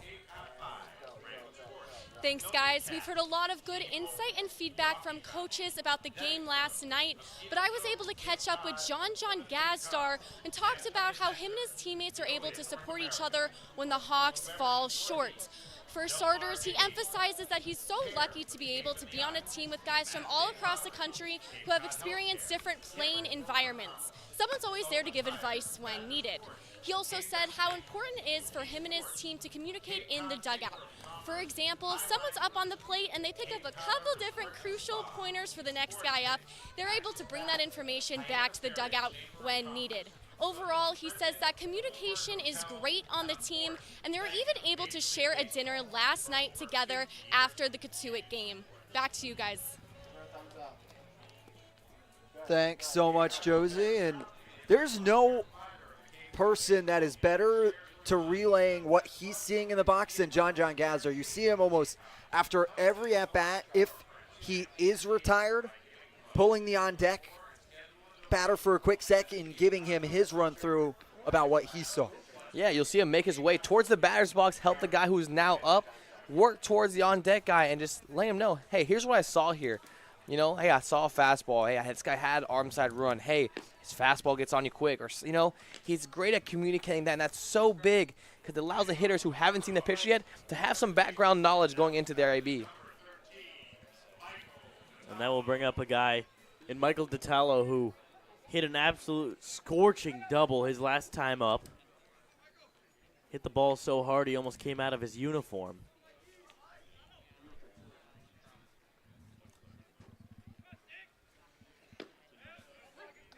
Tallo takes a strike.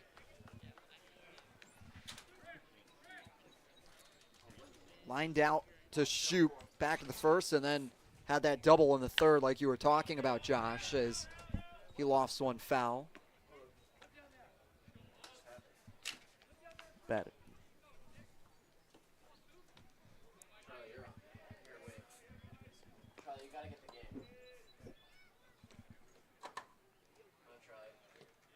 Oh, 2 is in the dirt. DeTalo swings through on it. It's a strikeout for Takimoto. Hard breaking ball right in the dirt right there. Ball stayed in the strike zone for so long, then just broke off right before it reaches the plate. That's a great pitch by Takimoto. Gets DeTalo swinging.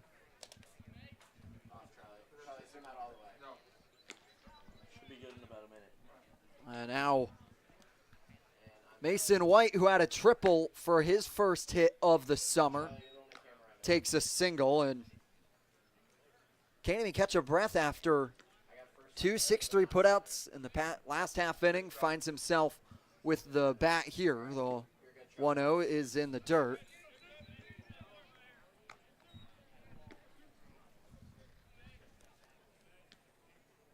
See what Mason White can do now. We've seen him showcase the glove, showcase the bat a little bit with a triple.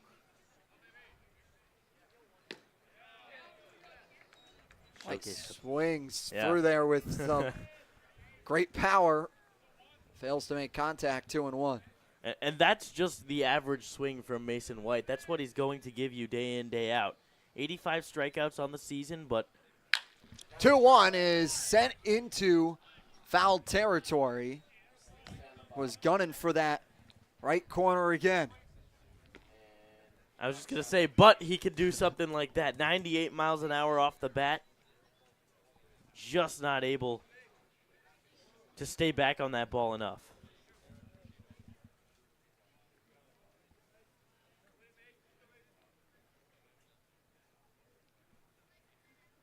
Two to White is lined over to Shoop at second for the second out. Yeah, that's a great pitch there by Takimoto. Had a little arm side movement right there. Change of pace, 76 miles per hour. Just kind of hung up in the zone.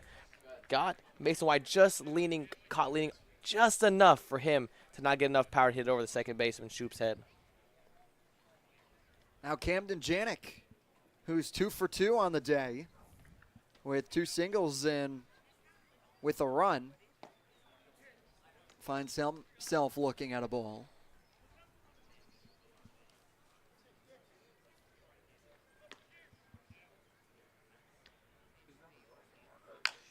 Janik sends one into shallow right.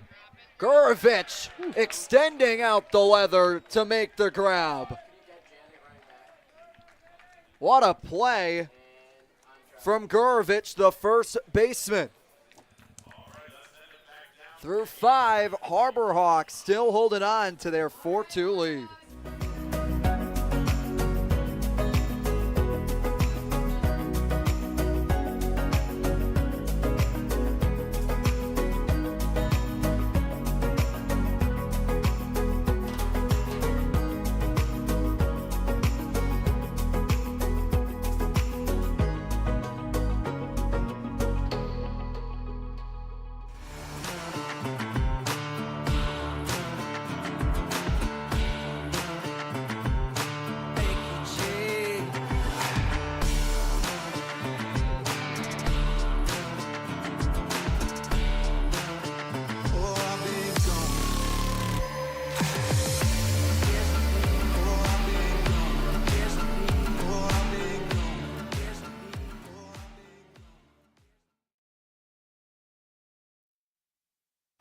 The lights at McKeon Park stay bright all season long thanks to the NAC Cape Cod. The NAC offers 2 locations in Hyannis and Orleans, both offering delicious burgers, tacos, sandwiches, and more.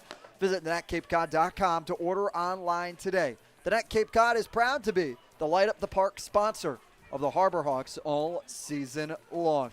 Overcast skies here on dreary Saturday in Middle Cape alongside Josh Schreiber, Nico Sharp, Josie Broyles, and Matt Coates. I'm Jacob Iron. So happy that we're able to share a little bit of your weekend together right here on the Harbor Hawks Baseball Network.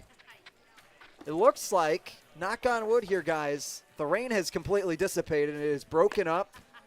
And Now also on top of it, getting by 5. No matter what, this is going to be a complete game between these two parties. Yeah, which is so crazy because all you heard about it, and you looked at the radar, and it's coming right at us. And that is just why the only news report I'll ever trust is Grant McNew last year, who gave us so many great rain information. You know, he's a producer for us last year. You might have saw him in a couple of rain delay mixes right there. But that is one guy that I will for sure trust with the weather. He's your go-to meteorologist? Yeah, no doubt. If you stayed with us last year, you heard a lot about him last year, and he really gave some good information about the weather. And if you look in the comments section, he nailed it today. He said, could be a big game for Hyannis. He thinks it was going to be beautiful CCBL weather, so he nailed it. Weather reports did not. I would like a little bit more sun if it was a beautiful day for college baseball on the Cape. It's a liner over to Gazdar, and he makes the play off the dirt for the first down. Yeah, they did say that it was caught. Gazdar just throwing it over to first base for insurance, but I mean, an easy first out as Gazdar in the right place.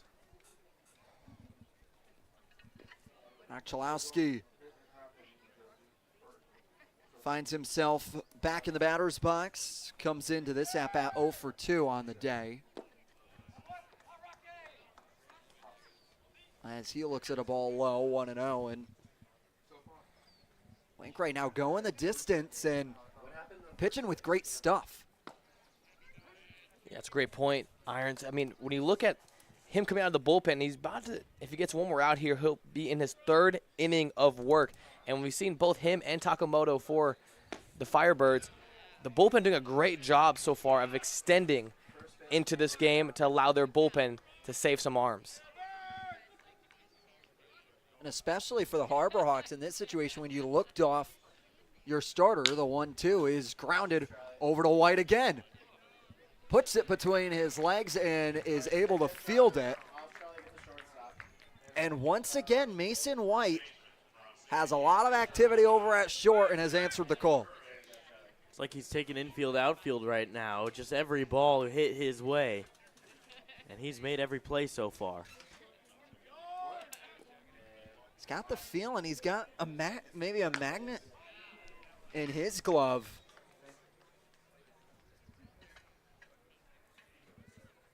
As Gurovich takes a strike, he's behind 0-2.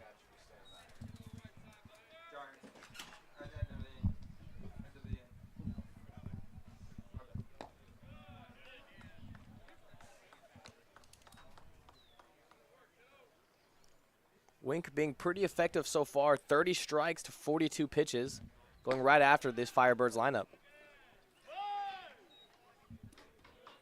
Wink spun off on that thinking it was strike 3 instead. Umpire calls it a ball. Still be a 2-2 count though, pitcher's count. 2-2 is upstairs, now a full count. Looking to try and go 3 straight 1-2-3 innings. As he's unable to do it there with the walk to Gurovich.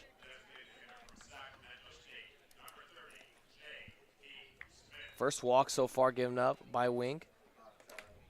Not many balls thrown. A lot of strikes filling up the strike zone, going right after these Firebirds hitters. That ends a streak of 9 straight batters retired by Wink. This will be the second time everybody sees the Buckeye. Smith with a healthy hack there.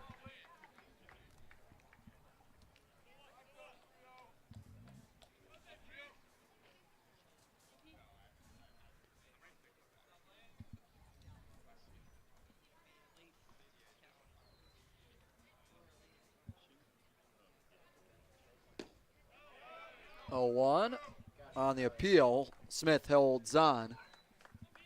1-1. We can try to go back to that hard-breaking curveball right there, try to get him to chase once again. Smith just able to hold up. 1-1. Wink sends one by him. 1-2. Wink once again working ahead of these hitters.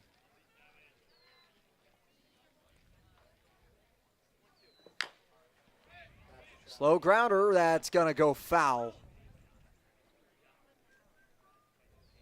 Wallace, Clark, Camden Janik, Blaine Wink all converged on it. Just as quickly as it got off the bat, it went foul. Smith regains the bat. Will step back into the batter's box. Defense playing pretty deep pull side in the infield. Wallace Clark in the back skirt of the infield near the grass. Mason White on the grass over there at shortstop. Gazdar pulled off a little bit towards second base, covering on a steal. 1-2, swing and a miss. Blaine Wink is shoving right now for the Harbor Hawks. He is finding himself in a groove here on a Saturday night in Cape Cod. Matt Coates is standing by for more. Matt.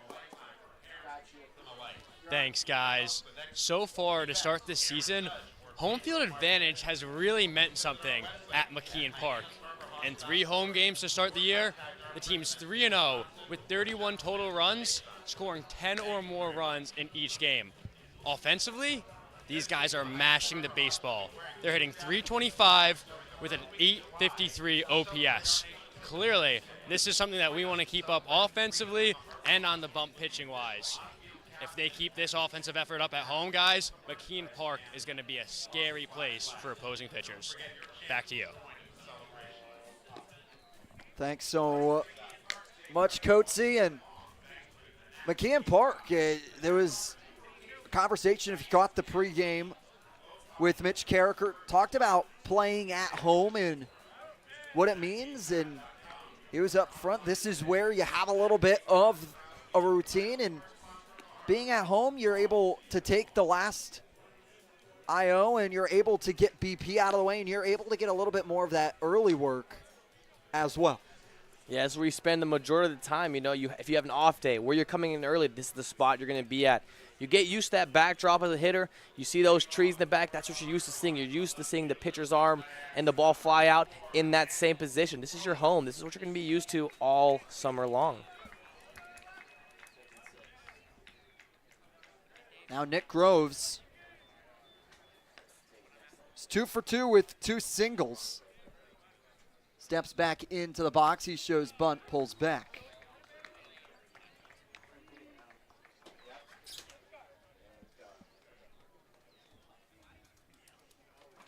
Groves off to a hot start. .389 batting average, finding his way on base half the time.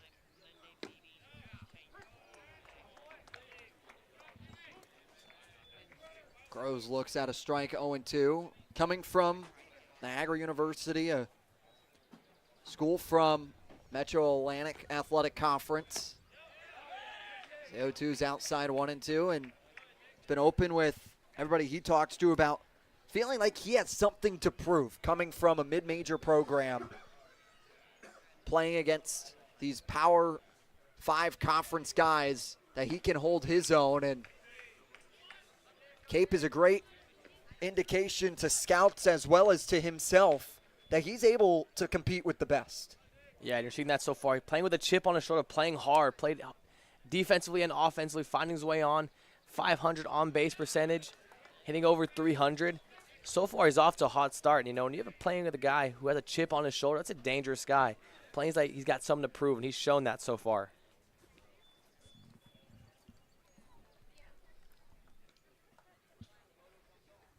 (3-2) to Groves. Is fouled right into the brick wall. And so far, you know, working deep into counts, 3-2 counts, these hitters are fouling off really tough pitches with 2 strikes when the pitchers get their pitch. And talked with baseball ops. It's a 3-2. He swings around for the strikeout. Takimoto gets the opening out here in the home half of the 6th. And shout out to Will Mann and Quinn Booth of Baseball Operations. They came up with a new stat that they're calling battle average. Not batting average, battle average. It's pitches seen with 2 strikes divided by plate appearances where they get to 2 strikes. And basically the idea is players who see a bunch of pitches when they already have 2 strikes are good teammates because they're tiring out the pitchers, putting pressure on the defense, and allowing things to happen outside of themselves. So when they ran those numbers, they found Manny Garza and Anthony Silva are the 2 best Harbor Hawks when it comes to pitches per 2-strike plate appearance. And sounds complicated. Really all it is what guys are getting into 2-strike counts and who is forcing the pitcher to work after that point. Now the 1-2 to Kepley is upstairs 2-2. And the reason we brought that up, Nick Groves, who did just strike out last AB, but has 2 hits today, he's 3rd on the team with a 2.45 pitches per 2-strike appearance. Takemoto steps away from the rubber and calls time. And to put it in layman's term, it's a fighting at bat. Is what they're trying to statistically quantify.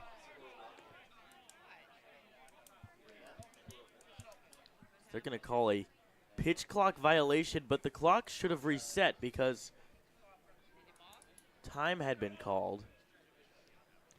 And now Robert Melms, the third base umpire, is going to come walking in. And you can see Takemoto literally put his hands up, understand, hey, this is my disengagement, this is going to be, but with no runners on, rules get pretty interesting here, and it looks like they will.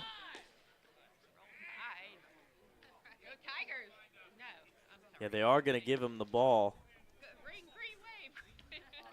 And now a full count. Yeah, with no runners on, you see with the runner on, you'll see them step off and do that half lazy pickoff, because now when you disengage, you have to make an attempt at a runner. Even if you don't throw it, you have to make that attempt. And so with no runners on, that is what happened there. Is you can't disengagement. There's no one to pick off.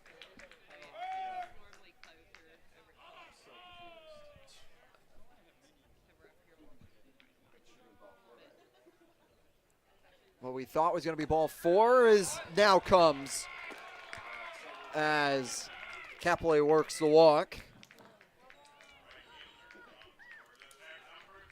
I don't know what that was about, but away we go for Parker Brocious. Has a walk in his last plate appearance. This is a duo that's been so good together in Kepley and Brocious.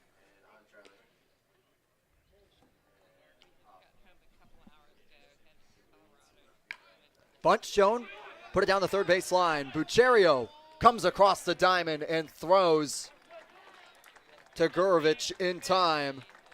It's a sack bunt moving Kepley into scoring for Wallace Clark. Yeah, Broch is trying to drop a drag down. He's shown it every at-bat. Usually pulling it back, but that time, maybe pulling it back in the first AB to set it up right there. Drops the drag down, tries to get it done. Bucciero making a great play on the run.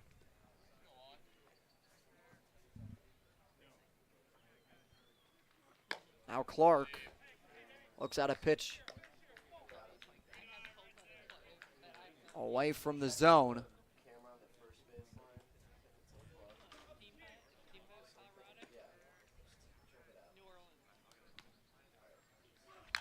(1-0) fouled into the netting. 1-1.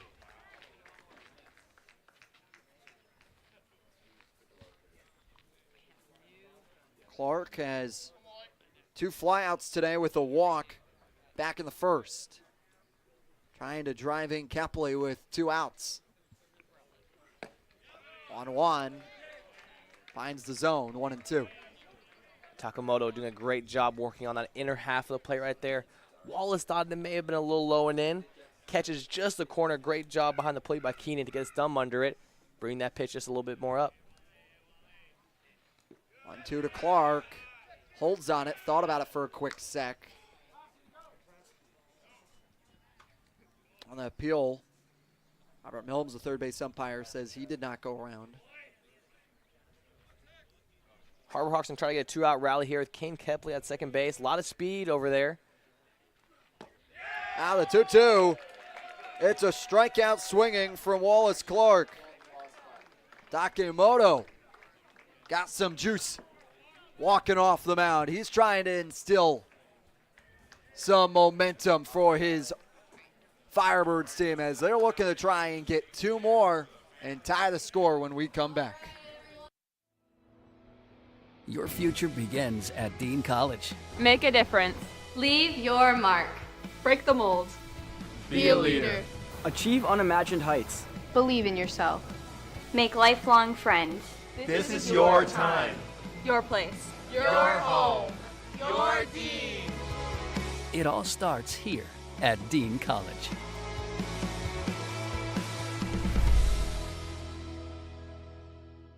Here at the Mass State Lottery, we're known for our monster wins. But there's no bigger win than the $1 billion we provide each year to support all 351 cities and towns in Massachusetts. In our game, we know that supporting local businesses and helping communities is how we all win. Because at the lottery, we're all playing for the home team. The Mass State Lottery. Welcome to the state of winning.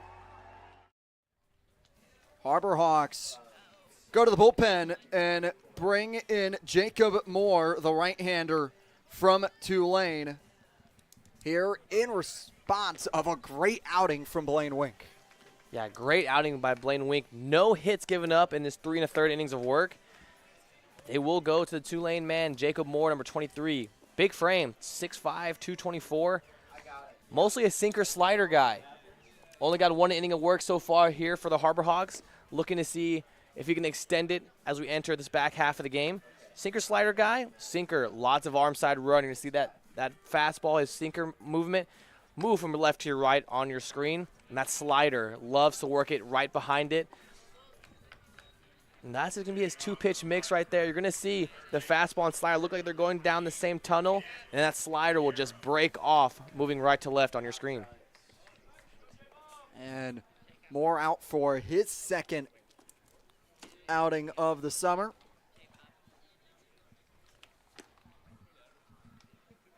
As Moore pitched 1 inning against the Anglers. Gave up 2 hits, didn't allow a run to cross. Walked 1, struck out 3. As he comes on this back third. You can see Moore has a very unnatural motion in his delivery. Really hides the ball well, a very short arm action. Tough to see the ball until he really releases it.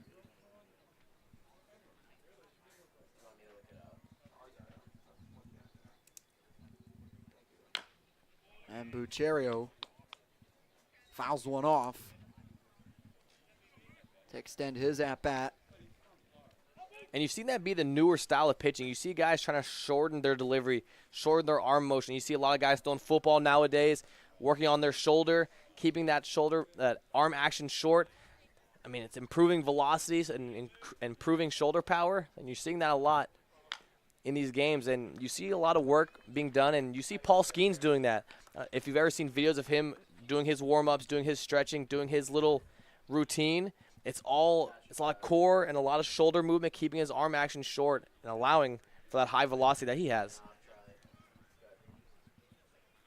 1-2 to come from Moore is in the dirt. 2-2. Explain to me what a solid core does for your pitching. You know, it's all about explosive. You know, it's all about turning over. You know, you see guys rotate, a lot of rotational guys. You see a lot of guys doing bands. And, you see them use their core, and it's a lot of explosive work down. It's good to have that, especially that explosive movement moving from left to right as a lefty or right to left for a righty. So you got to be able to keep yourself up in that situation and make sure that you're able to get that thrust through. No doubt, and you see a lot of hitters do it too. A lot of good torque power, a lot of good band work. 3-2 is sent out of play and foul. We'll do it again full. And to all the young pitchers out there, it's really fun to watch Paul Skeens' routine. It's on YouTube. See it all over my Twitter and a lot of other social medias. Just working on different things, getting the little things right. And he's a guy, I mean, a rookie this year for the Pittsburgh Pirates, getting it done. And he gets all the details right in his warm-up routine.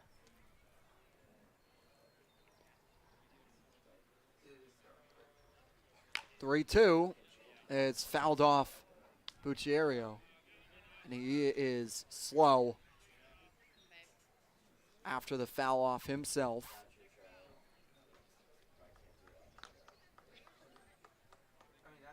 Quality AB here from the third baseman for the Firebirds working.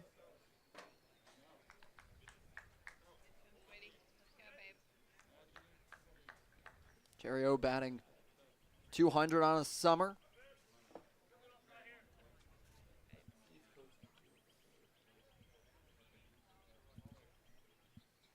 Out of 3-2 is low, and a good AB worked.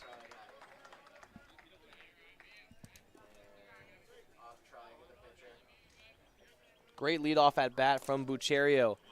3-2 count, fouled off a couple tough pitches, and Jacob Moore having that sharp slider and a great take right there after a long AB, fouling off tough pitches. To be able to pitch recognition, see that pitch come in, that's a great take for a leadoff runner on for the Firebirds.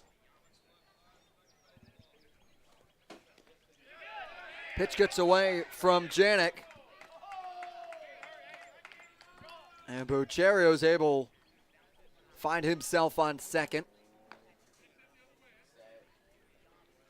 And now a runner in scoring position for the Firebirds.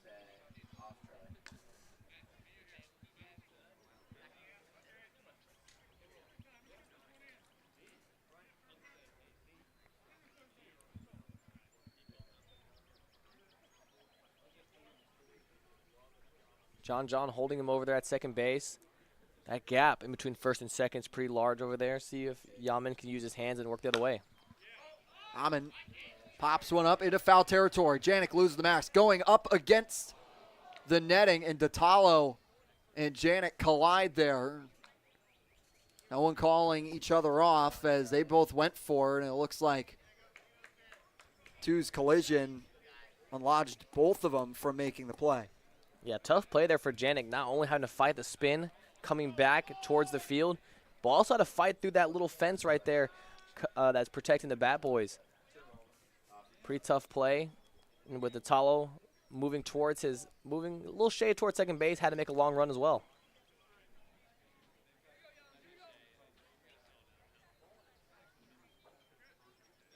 One sent into the air to right field. Brocious is under it and was setting up for Bucciario to attempt the tag, and he respects the Georgia Tech product too much. Yeah, and at first off the bat, Brocious didn't move a whole lot. Bucciario went to tag, and as Brocious came in, Bucciario thought against it.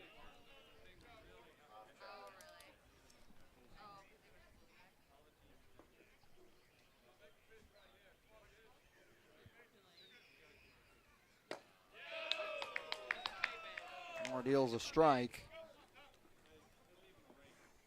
to open things up against Tuft. Tulane, man who is named second team All AAC this past spring.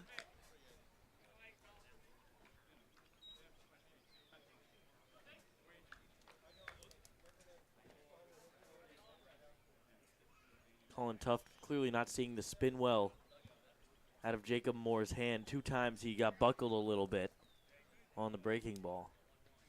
1-1, grounder out of the reach of the diving Ditalo. Bucciario is held at third after Brocious was able to quickly get to it. And now runners on the corners for Jimmy Keenan.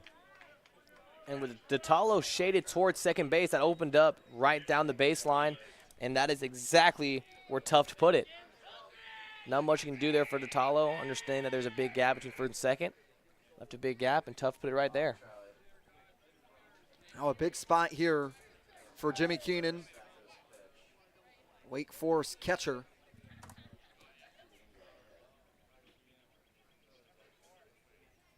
Moore deals with traffic. Fouls away the first pitch he sees.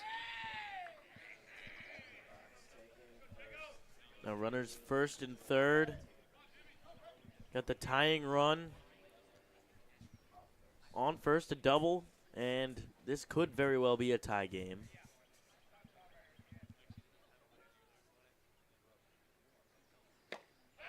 Oh, ones.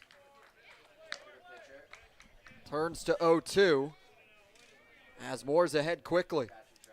Definitely a big moment in the game with a tying run on first base, but nothing that Jacob Moore hasn't seen. Led Tulane in saves this year with 6. So this is a big guy for Tulane that they trusted in high leverage situations. 0-2 is low. Keenan doesn't go chasing for it.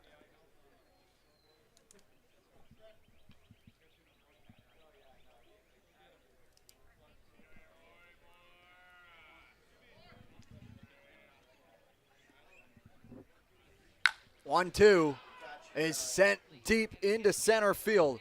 Kepley back, positions himself under it. Coming in to score on the sacrifice fly is Bucherio, and the Firebirds are within 1. Off the bat, it was a loud noise, but Kepley able to track it down right near the warning track. Run scores, and we still have a 1-run ball game now. But better to get the out than give up another hit.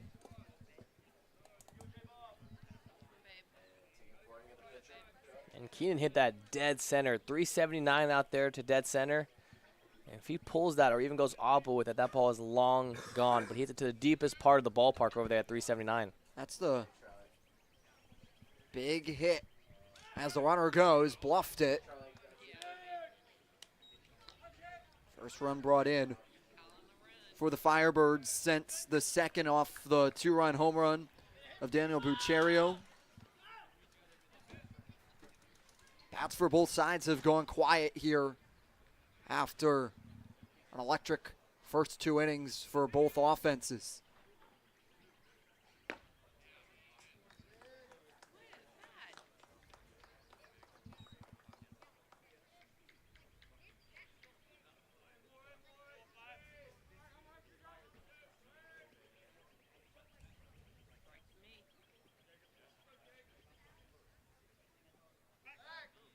Check back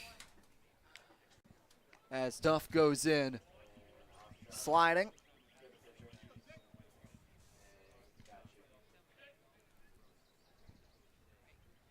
Rivers had a 359 on base percentage for the Hatters this past spring as Moore checks back on Tuft again.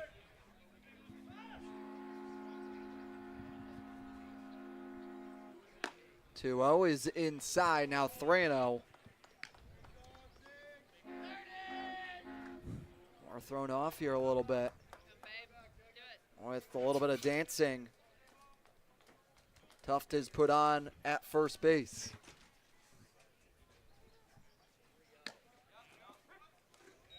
Get me over strike from Moore. Count to 3-1.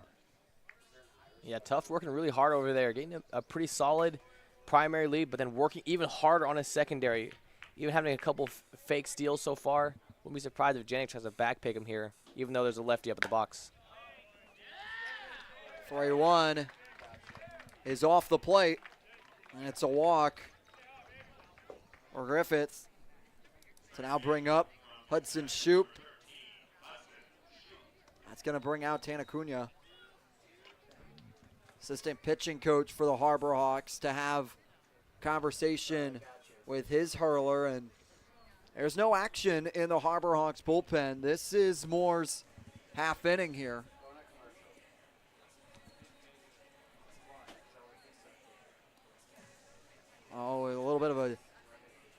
conversation on the mound here to adjust himself both defensively as well on a pitching front as well, you have to imagine. Yeah, definitely just, having a conversation. He probably is telling him, hey, this is your inning. This is all you right here. You've been in these situations. This is where Tulane put you all year this past year in the spring. So that's why that there's nobody warming the bullpen. They understand that he's been in these tough situations before, one-run games, maybe the go-ahead runner on, even the game-winning run on. So he's been in these kind of situations. So understand, hey, you've been there before. Trust it. That's something that Mitch Carricker emphasizes, is putting players in a position they were put in for this past spring.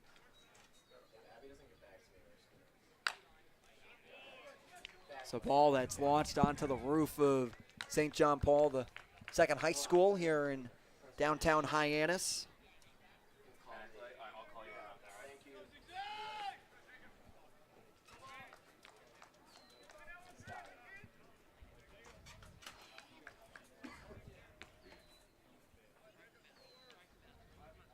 A one from Moore is upstairs and away. Shoop had back-to-back singles to lead off his day, and then had a hard liner over to Gazdar in his most recent at-bat in the sixth.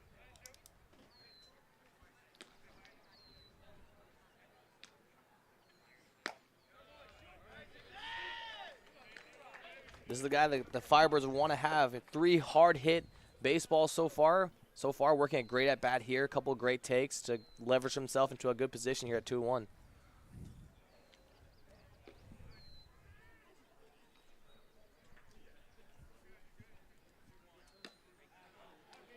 Two and one's now inside, 3-1 as Moore's laboring to find the zone currently. Just don't want to load the bases for Archulowski, although he's 0 for 3 for the day. You know, the power he possesses.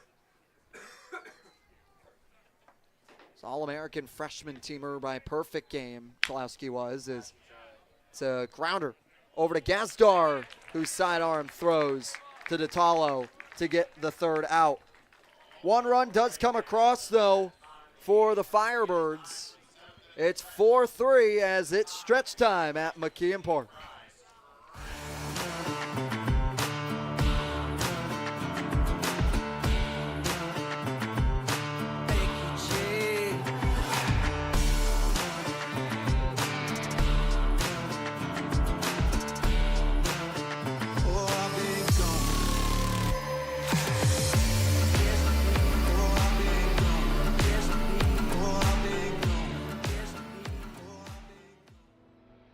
Your future begins at Dean College. Make a difference. Leave your mark. Break the mold. Be a leader. Achieve unimagined heights. Believe in yourself. Make lifelong friends. This is your time. Your place. Your home. Your Dean.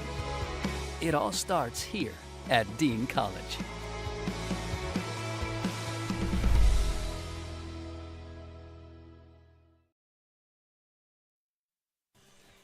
Welcome back to McKeon Park in the bottom of the 7th. Let's take a look at what is going on around the league. It's Katuitt getting the job done in 8 innings over the Whitecaps. And it's YD capturing another victory, 4-3, as they head into the bottom of the 9th potentially. And then Wareham and Bourne tied 3-3. And it's Chatham taking care of business in the top of the 4th. 5-0 over the Commodores. Those are your scores around the league here for this Saturday night. New arm for the Firebirds. Number 16, Brendan Walker. The 6-foot sophomore out of Stetson. Going to be a fastball slider, change guy. Came in late innings a lot for Stetson. Usually saw him a little bit after the 7th inning. Low 90s fastball. Loves to work it in and out. Through 24 innings, 5.25 ERA, 16 appearances. Opponent's batting average of .245. pretty solid year for the Stetson man. Gazdar looks at a strike But from Walker. how about the Stetson mascot? The Hatters. There you go. I knew you had that one. 0-1 is sent into foul territory and up by the stands and by the Orleans team bus. 0-2. I think my mascots, I'm really East Coast centric. I've learned. Gotcha. If you start touching over on the Pacific Coast, that's where I could get into some hairy issues. 0-2 is low. Gazdar holds on. Good to know for the future. Texas schools, you're pretty knowledgeable about. How you feel about them? If they're D1. Sure. Yeah.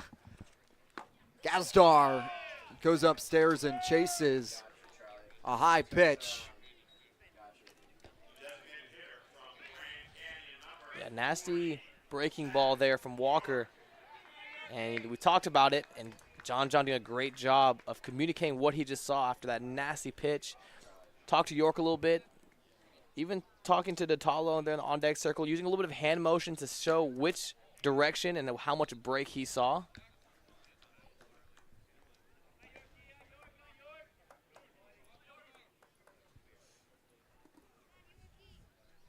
A 1-0 to Zach York is low 2-0. York grounded into a double play in the third and popped out to Chalowski at short in the fourth. He takes a strike.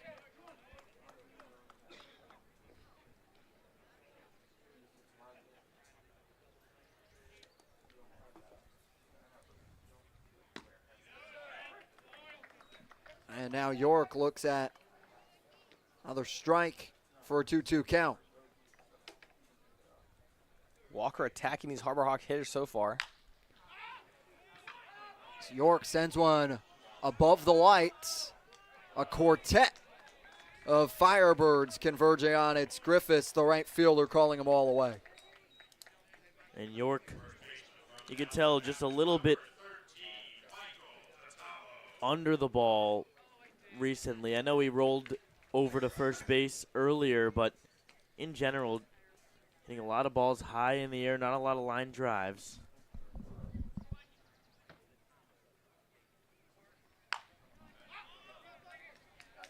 Datalo sends one into foul territory that he flips back to the bump.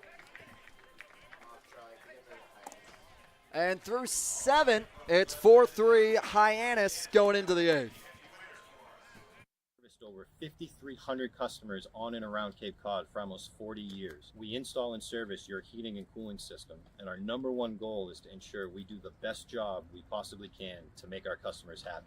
You have the triple cheerleading squad for Bork sitting here. They repaired our heating system, took care of our air conditioning system, and they set something up with the remote system that they installed for us as well. Yay, yay, yay for Bork. We love them. Give us a call when you're in need of HVAC services. Hope you enjoyed it. Here at the Mass State Lottery, we're known for our monster wins.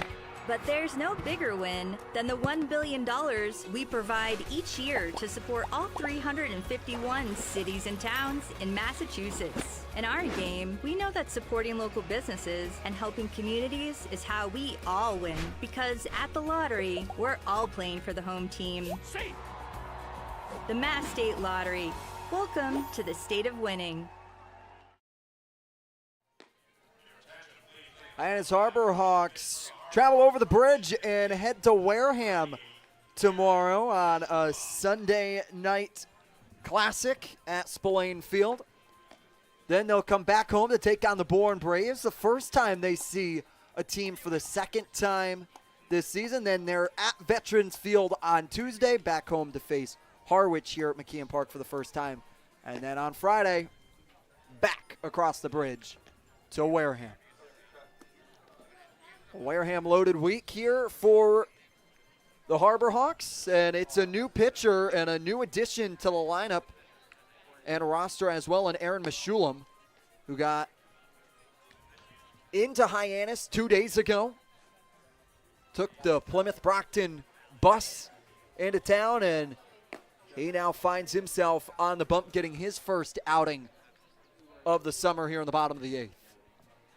Going to be a fastball slider change guy. Mostly just a fastball slider from the Spartan. Loves to work it pretty evenly. Got that 6'3", 195 frame. Plays long. A lot of arm side run.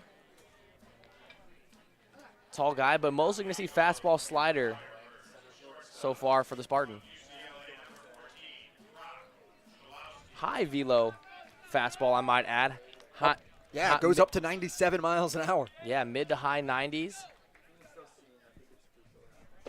Let's see what he comes out with here for his first appearance of the summer in the royal blue pinstripes.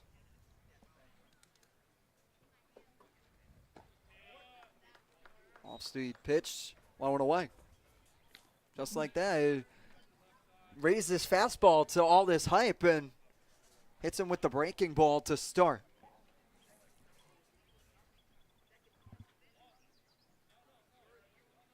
Now Janik will make the jog out.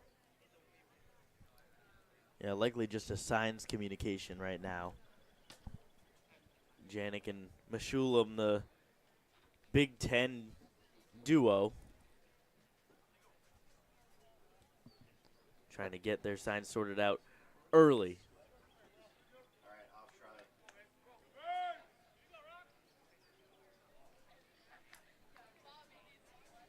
Talked a little bit about the rules earlier.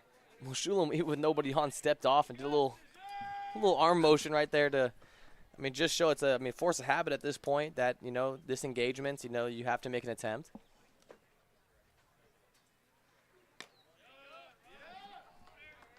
One 0 moves to 2-0, and you'd rather be on the safer side, showing that you made an attempt rather than on the back end having it called for.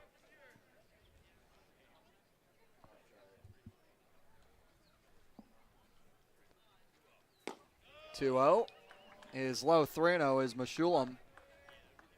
Struggling to find the zone here. I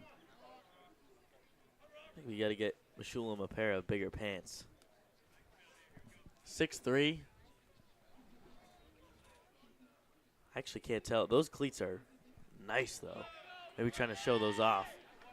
It's a 4-pitch walk to Chalowski to lead things off in the top of the 8th. I know you're a big shoe guy, Josh. Oh, yeah. So I've never gotten into the shoe game. Yeah, I can't quite tell if, I believe those are Jordan 1s. My eyesight's not great. Yeah, they are. Wow. Knows him off the center field camera right there, Josh Schreiber. Shoe game impeccable. Can see him a little bit. Straight ahead. Yeah, you can see the brand. You can see the Jordan brand, the Air Jordan. The Air Jordan brand. Makes it easy when you're wearing dirty mids right there. Not the long pants, not pants that go all to the knees. Yeah, I see Zach York, a big dirty mids guy as well. Grounder that goes foul. Datalo snow cones it. But normally you see the dirty mids with the stirrups. Meshulam just going with the regular socks. Fashion statement. If my eyes don't fool me, one seems to be a little higher than the other. Now the 1-1 is in the dirt. And it looks like that right leg. The one that's extending more. Yeah. Yeah, with that elastic band on the bottom, it's probably just pulling up a little bit every time he extends. Yeah, it makes it tough when we have elastic on the bottom of those pants. 2-1. Kurvich is away 3-1. And look at it right there. There we go. Just enough. That would bother the heck out of me. Just that little difference. Because you would feel it. Oh, yeah. And now the 3-1 is lined right back into the padding behind home plate. Loading the count full.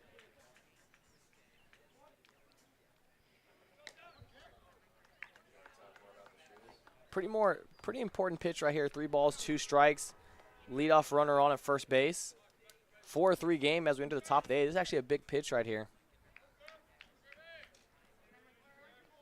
See if Meshulam can execute. Our bluff the steal, and it's a pitch outside, and it's back-to-back walks for Aaron Meshulam to start his outing. And now Mitch Carricker out of the dugout. Have a conversation with his pitcher and calls in the rest of the defense. Has not signaled. Nobody has been warming up in the bullpen. They're now going to get a lefty going, but maybe just Carricker really wants to settle down Meshulam in his first Cape League appearance. And a big spot with now the go-ahead runner on first base, tying runner on second. And with the hard-hitting J.P. Smith now up to bat. Had a single to come around to score in the second, Smith did. Now with a runner in scoring position signifying the tie. Carricker wants to be sure his defense is set up, along with settling down Meshulam. And that is going to be a southpaw in the bullpen, number 28 from Arizona State, Sean Fitzpatrick. Going to get up and going, get a little loose out there with runners on. Big spot here in this game in the top of the 8th between Orleans and Hyannis. Nothing misses, blowing away 1-0. And the big spot here, the Firebirds have their 3, 4, and 5 guys due up. Tough spot for Meshulam with the heart of the order coming up.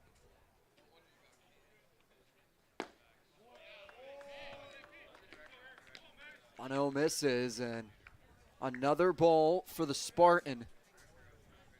He's trying to find the zone here consistently after 2 straight walks to lead off his appearance.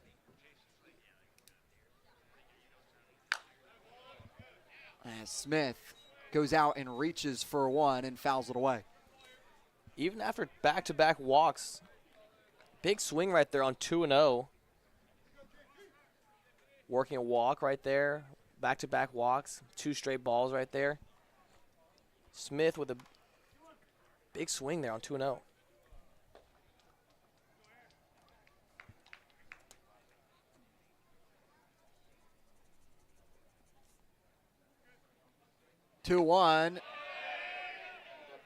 He did go around. Matthew Kane, the home plate umpire, doesn't look for the appeal. He'll call it himself. Now 2-2. With Meshulam battling, trying to look for 3 outs here.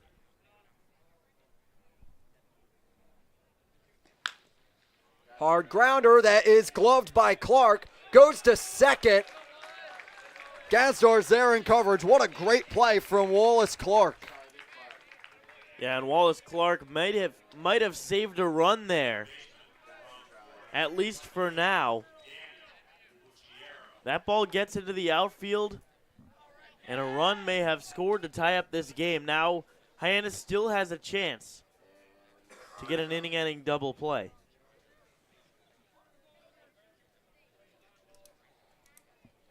Runners on the corners now for Buccerio, who drove in the first 2 runs of the day for the Firebirds. Nico, are you surprised the infield is not in right now? I understand you are double play depth for second and shortstop, but third baseman Wallace Clark still playing back. Yeah, I'm a little surprised, but he is playing a little behind even with the bag. So it looks like he's going to decide, if it's glove side, I'm going to go double play, but anywhere else, he's probably going to go to the plate here. But yeah, not in on the grass is the third base, Clark.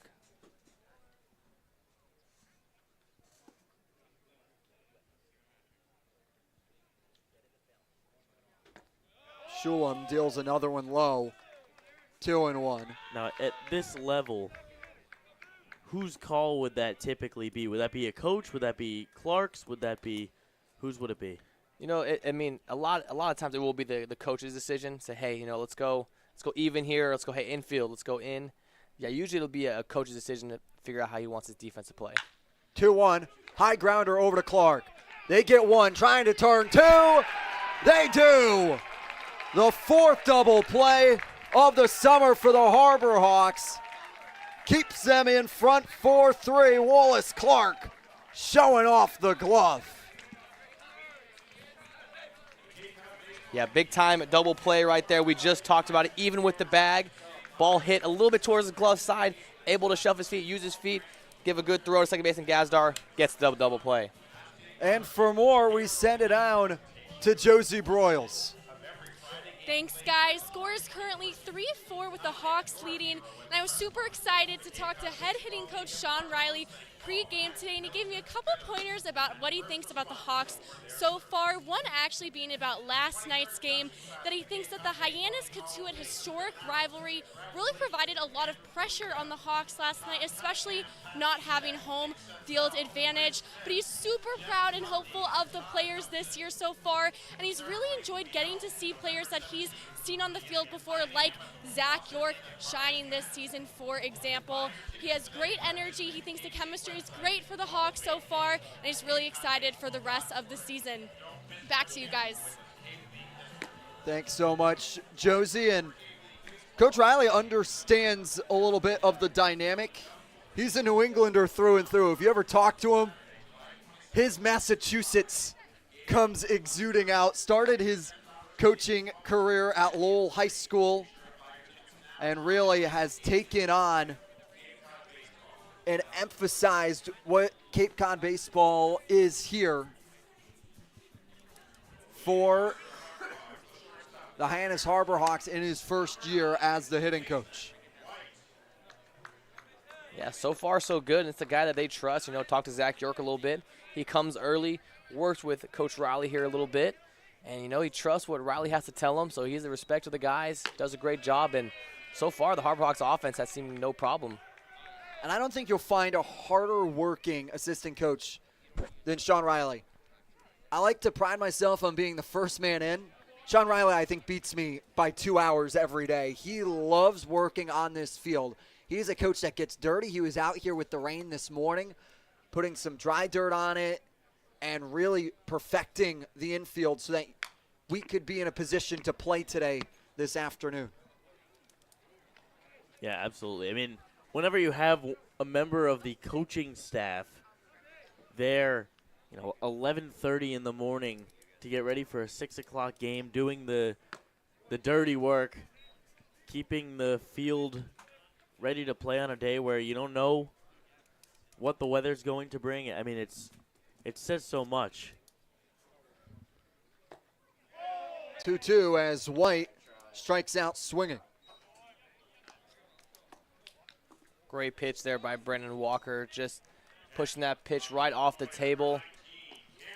Sends Mason White swinging after 2 hard line drives for Mason White. Finally sits him down after 2 tough appearances. Hyannis trying to tack on a couple more as they stand within striking distance of the Firebirds, as it's a firm liner off of the dugout netting.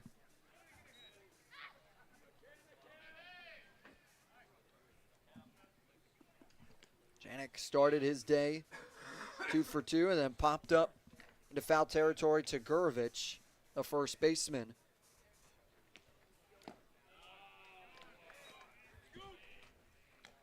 Something we touched on earlier this game is the Hyannis Harbor Hawks' ability to get ahead in runs, but then the hitting has seemed to put up a lot of zeros as we enter this back half of the game. Janik is going to drop one in front of Tuff. And that'll be Hyannis' first hit since the 3rd inning. After putting up 10 hits in the first 3 innings, it is now just their 11th hit and their first hit since that 3rd. And it was only a matter of time because Camden Janik is officially hot. 3 for 4 on the day, an RBI and a run scored. Player of the game. Potentially. Average up to 313 on the season.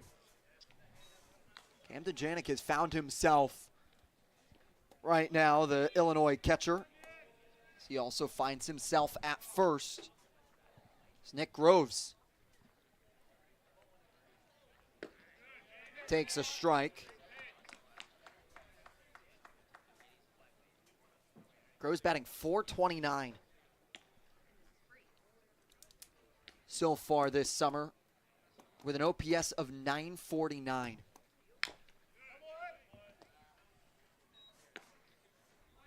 He's behind 1 and 2. Yeah, swinging the bat well so far in this game. 2 for 3. Working deep into plate appearances and doing a great job finding ways on for the top half of the lineup like we've talked about so much this season.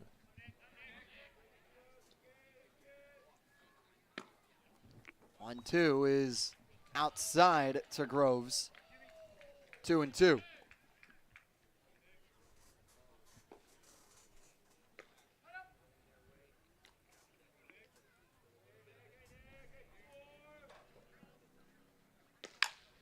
Two is poked into left field and will drop in front of Yaman. Janik moves over to second. That's back-to-back singles for the Harbor Hawks, and the bats are back alive. 2 3-hit days now for Harbor Hawks, and it's the 8-9 hitters. This is the third time that Kane Kepley has come up with runners on first and second in this ball game. Just great 2-strike hitting as well. 2 balls, 2 strikes right there. Groves is doing a great job using his hands, going into that left field, just poking it out there, finding ways on.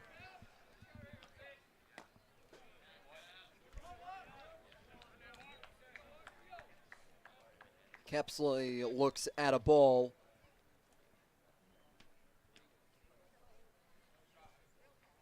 Walker trying to find 2 more outs and get his team into the dugout with a 1-run deficit.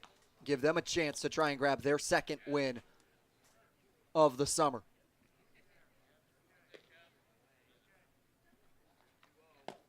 (2-0) on the appeal from Kane to Melms. He did go.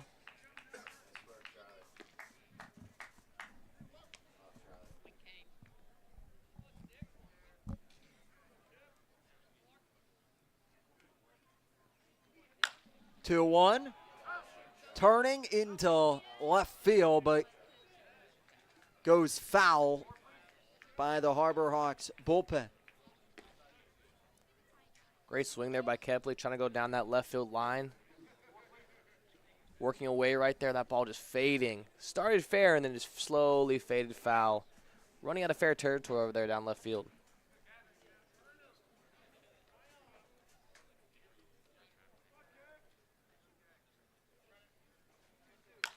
2-2, popped up into right center field. Griffiths is there to make the play. 2 away.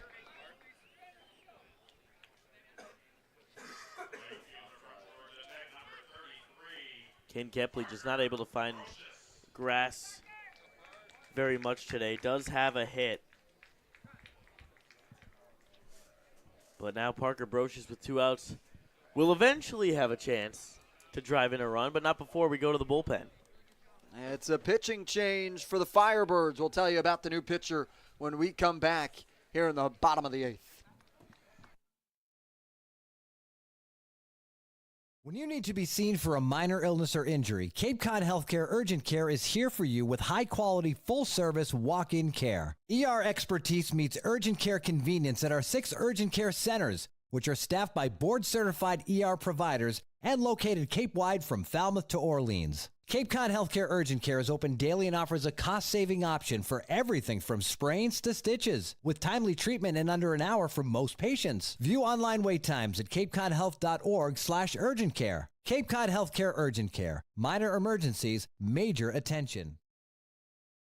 Hey Cape Cod, we're Bork Heating and Cooling. We've serviced over 5,300 customers on and around Cape Cod for almost 40 years. We install and service your heating and cooling system, and our number one goal is to ensure we do the best job we possibly can to make our customers happy.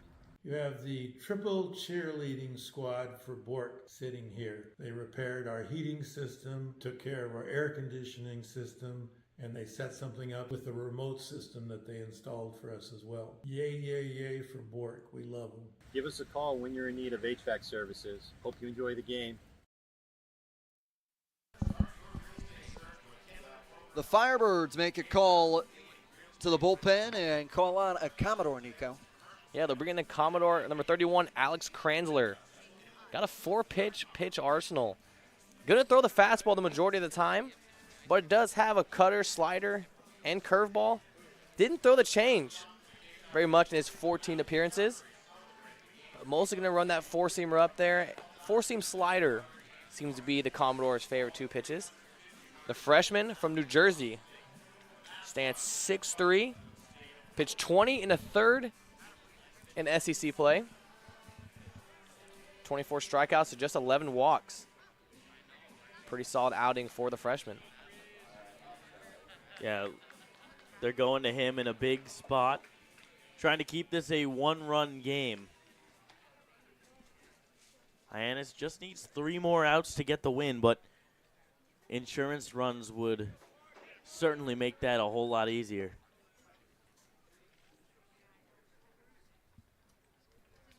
Brocious, who hit a homer to lead off the scoring back in the first for the Harbor Hawks, walks out a ball. Yeah, first pitch, right on the hands of Parker Brocious. Not afraid to brush him back there a little bit. 1-0. Upstairs 2-0.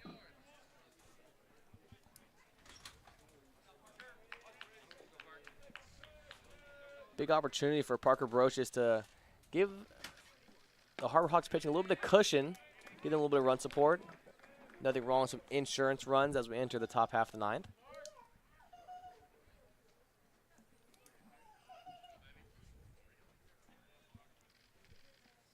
Brocious looks at a ball away, 3-1.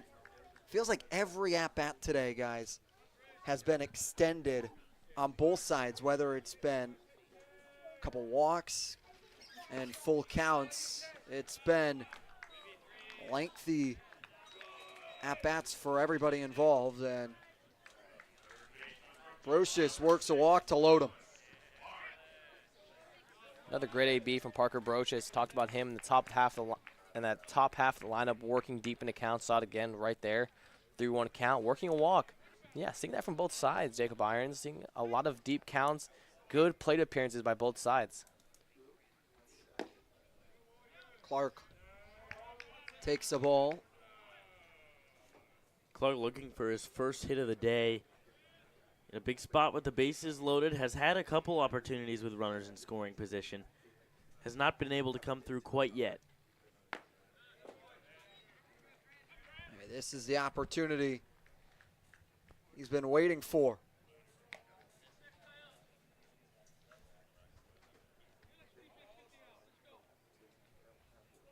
Interesting to see if he'll have the green light here after just walking Brocious on 5 pitches. 2-0 count here. Hard turner out of the reach of Gurvich. Janet comes in to score along with Groves, and it's a sliding double for Wallace Clark, and he gets his first hit of the evening. Well, Clark came through, and he came through to bring in 2 insurance runs for the Harbor Hawks. A 3-run lead is a heck of a lot more comfortable than 1, especially when Orleans has been threatening these past 3 innings. And now John Gazdar to the box.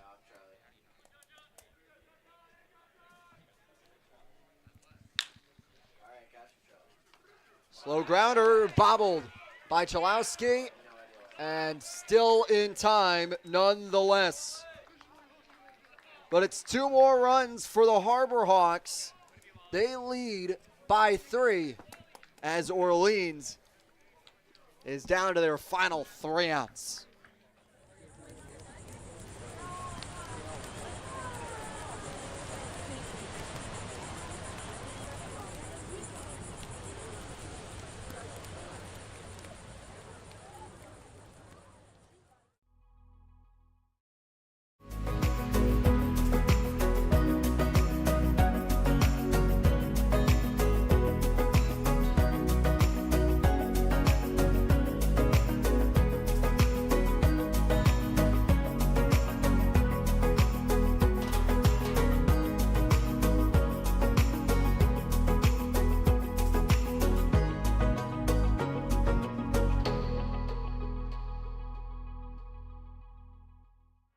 Here at the Mass State Lottery, we're known for our monster wins. But there's no bigger win than the $1 billion we provide each year to support all 351 cities and towns in Massachusetts. In our game, we know that supporting local businesses and helping communities is how we all win. Because at the lottery, we're all playing for the home team. The Mass State Lottery. Welcome to the state of winning. Sean Fitzpatrick is called from the bullpen. Try and close things out for the Harbor Hawks. Number 28 from Arizona State, 6 foot, southpaw. His fastball is high 80s, low 90s. Comes across his body a little sidearm action from the lefty. Hard breaking slider. Will really use a fastball slider mix, loves to mix in the changeups. He'll mix in the changeup late in the counts to right-handers. So far, so good for Fitzpatrick. 2 innings pitched so far in this young season. No runs given up. Really excited to see what he's got going on as we enter this long part of the season. Alongside Josh Schreiber, Nico Sharp, Josie Broyles, and Matt Coates, I'm Jacob Irons. Thank you so much for joining, spending a little bit of your Saturday with us, wherever you may be. Hyannis in Orleans. It's been a defensive game through the middle thirds of today's game. It started out hot with the bats for both teams. There was a 2-run shot from Bucherio and a homer from Parker Brocious, and that somewhat went quiet in those middle thirds. Neither team putting up a run, but here in this back third of a game, bats have come back alive, and for the Firebirds, they need to have those bats come together right here, right now, to try and get 3 runs to try and tie and extend to the bottom of the 9th.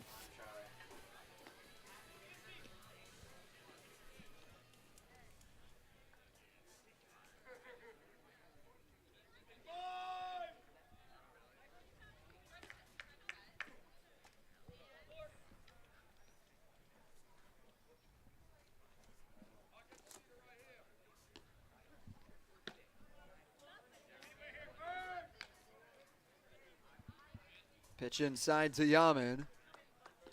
1-0, the soon-to-be LSU Tiger. Be a pinch hitter number 4, Mike Mancini, snuck in there, the left-handed batter.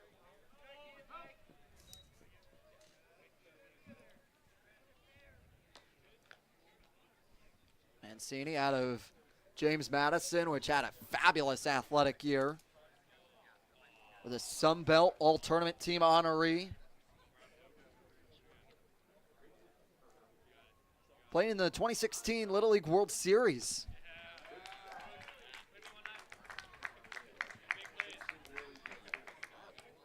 As Mancini batted .329 for the Dukes through 61 games.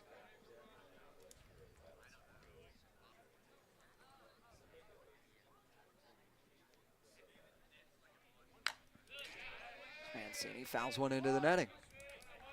Yeah, brought him there for the lefty-lefty matchup here. Pretty interesting choice, as Fitzpatrick having a hard breaking slider, as you saw right there. Tough to hit as a lefty, but Mike Mancini, a guy who finds his way on. .329 batting average, like you mentioned. .419 on base percentage, just finding ways on any way he can. Kelly Nicholson, the manager of the Firebirds, trying to create some mojo in his lineup, and Mancini does just that with a single that gets through Gazdar and Datalo to lead things off here in the 9th. And not to mention his hitting ability, hitting 329, 29 stolen bases. So, I mean, a real big threat here. And, you know, with them being down 3 runs, not going to expect him to really be too aggressive there. But ability to put pressure on the defense, no question. Now Colin Tuft, who had a single back in the 7th.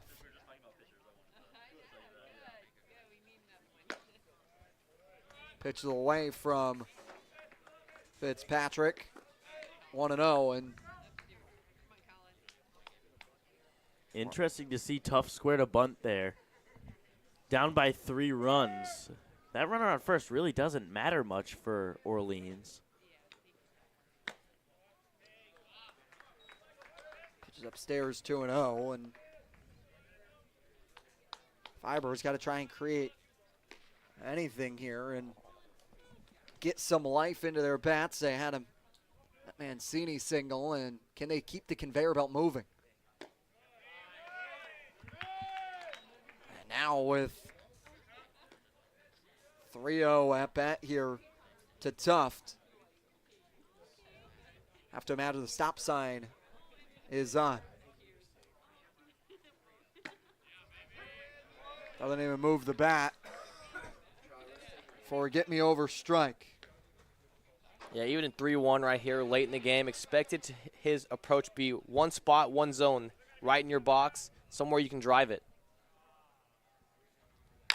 It's a liner right over to Gazdar, flips it to White, trying to turn 2. They do. The 5th double play for the Harbor Hawks has Mason White in on the action again. What a fun up-the-middle duo that is. John Gazdar, Mason White. And you can include Wallace Clark in there as well because he helped start probably the most important defensive play of the game in the last inning. Really nice job by Hyannis to make these defensive plays when it matters most. Oh, foul tip as Keenan swings through. He's 0 for 3 with sacrifice fly in the 7th. 0 for 2, excuse me.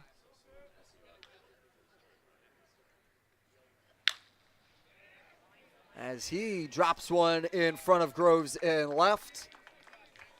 Firebirds showing some fight. Great swing right there.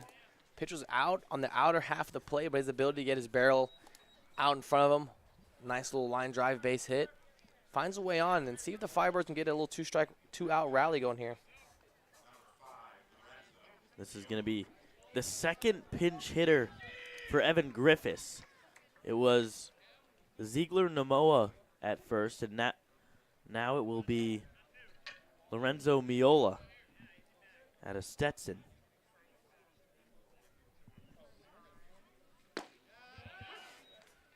As Miola takes a strike.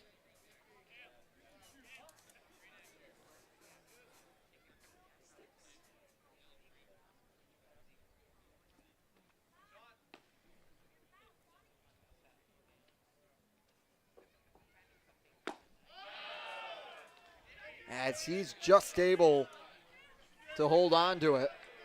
As Miola added 297 for the Hatters.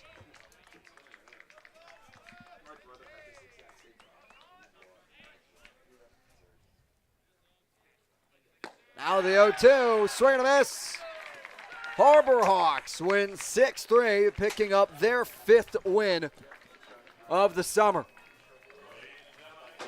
And a really nice complete performance by the Harbor Hawks. 13 hits on the day.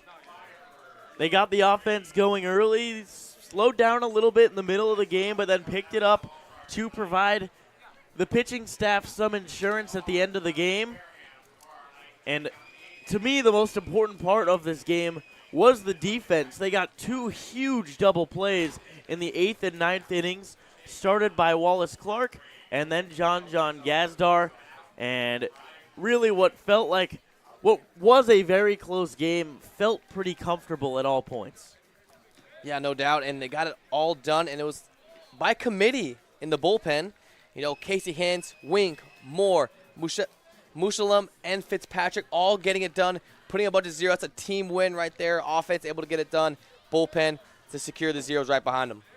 Yeah, it was a full team effort, 1 through 9 today for the Harbor Hawks. They find themselves at Spillane Field tomorrow taking on Wareham. You can hear that one right here on the Harbor Hawks Baseball Network. For Josh Schreiber, Nico Sharp, Josie Broyles, Matt Coates, our lovely producers Chase Avery, Dan Bottolino, production assistant Charlie Adams, Zoe Green, and everybody for the Hyannis Harbor Hawks. We're saying so long from McCann Park. We'll talk to you tomorrow night. Harbor Hawks pick up the win 6-3.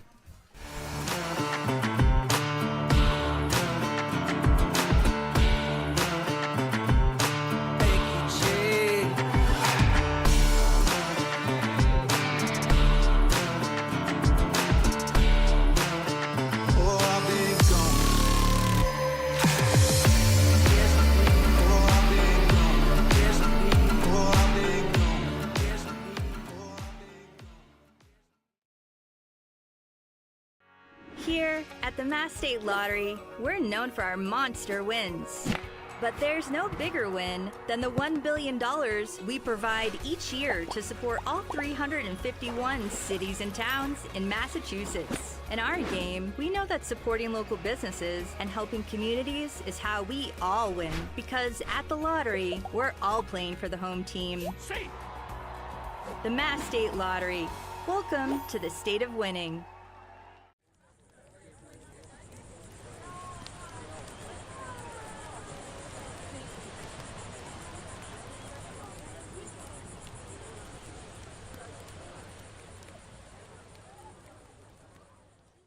When you need to be seen for a minor illness or injury, Cape Cod Healthcare Urgent Care is here for you with high-quality, full-service walk-in care. ER expertise meets urgent care convenience at our 6 urgent care centers, which are staffed by board-certified ER providers and located Cape-wide from Falmouth to Orleans. Cape Cod Healthcare Urgent Care is open daily and offers a cost-saving option for everything from sprains to stitches, with timely treatment in under an hour for most patients. View online wait times at capecodhealth.org/urgent care. Cape Cod Healthcare Urgent Care. Minor emergencies, major attention.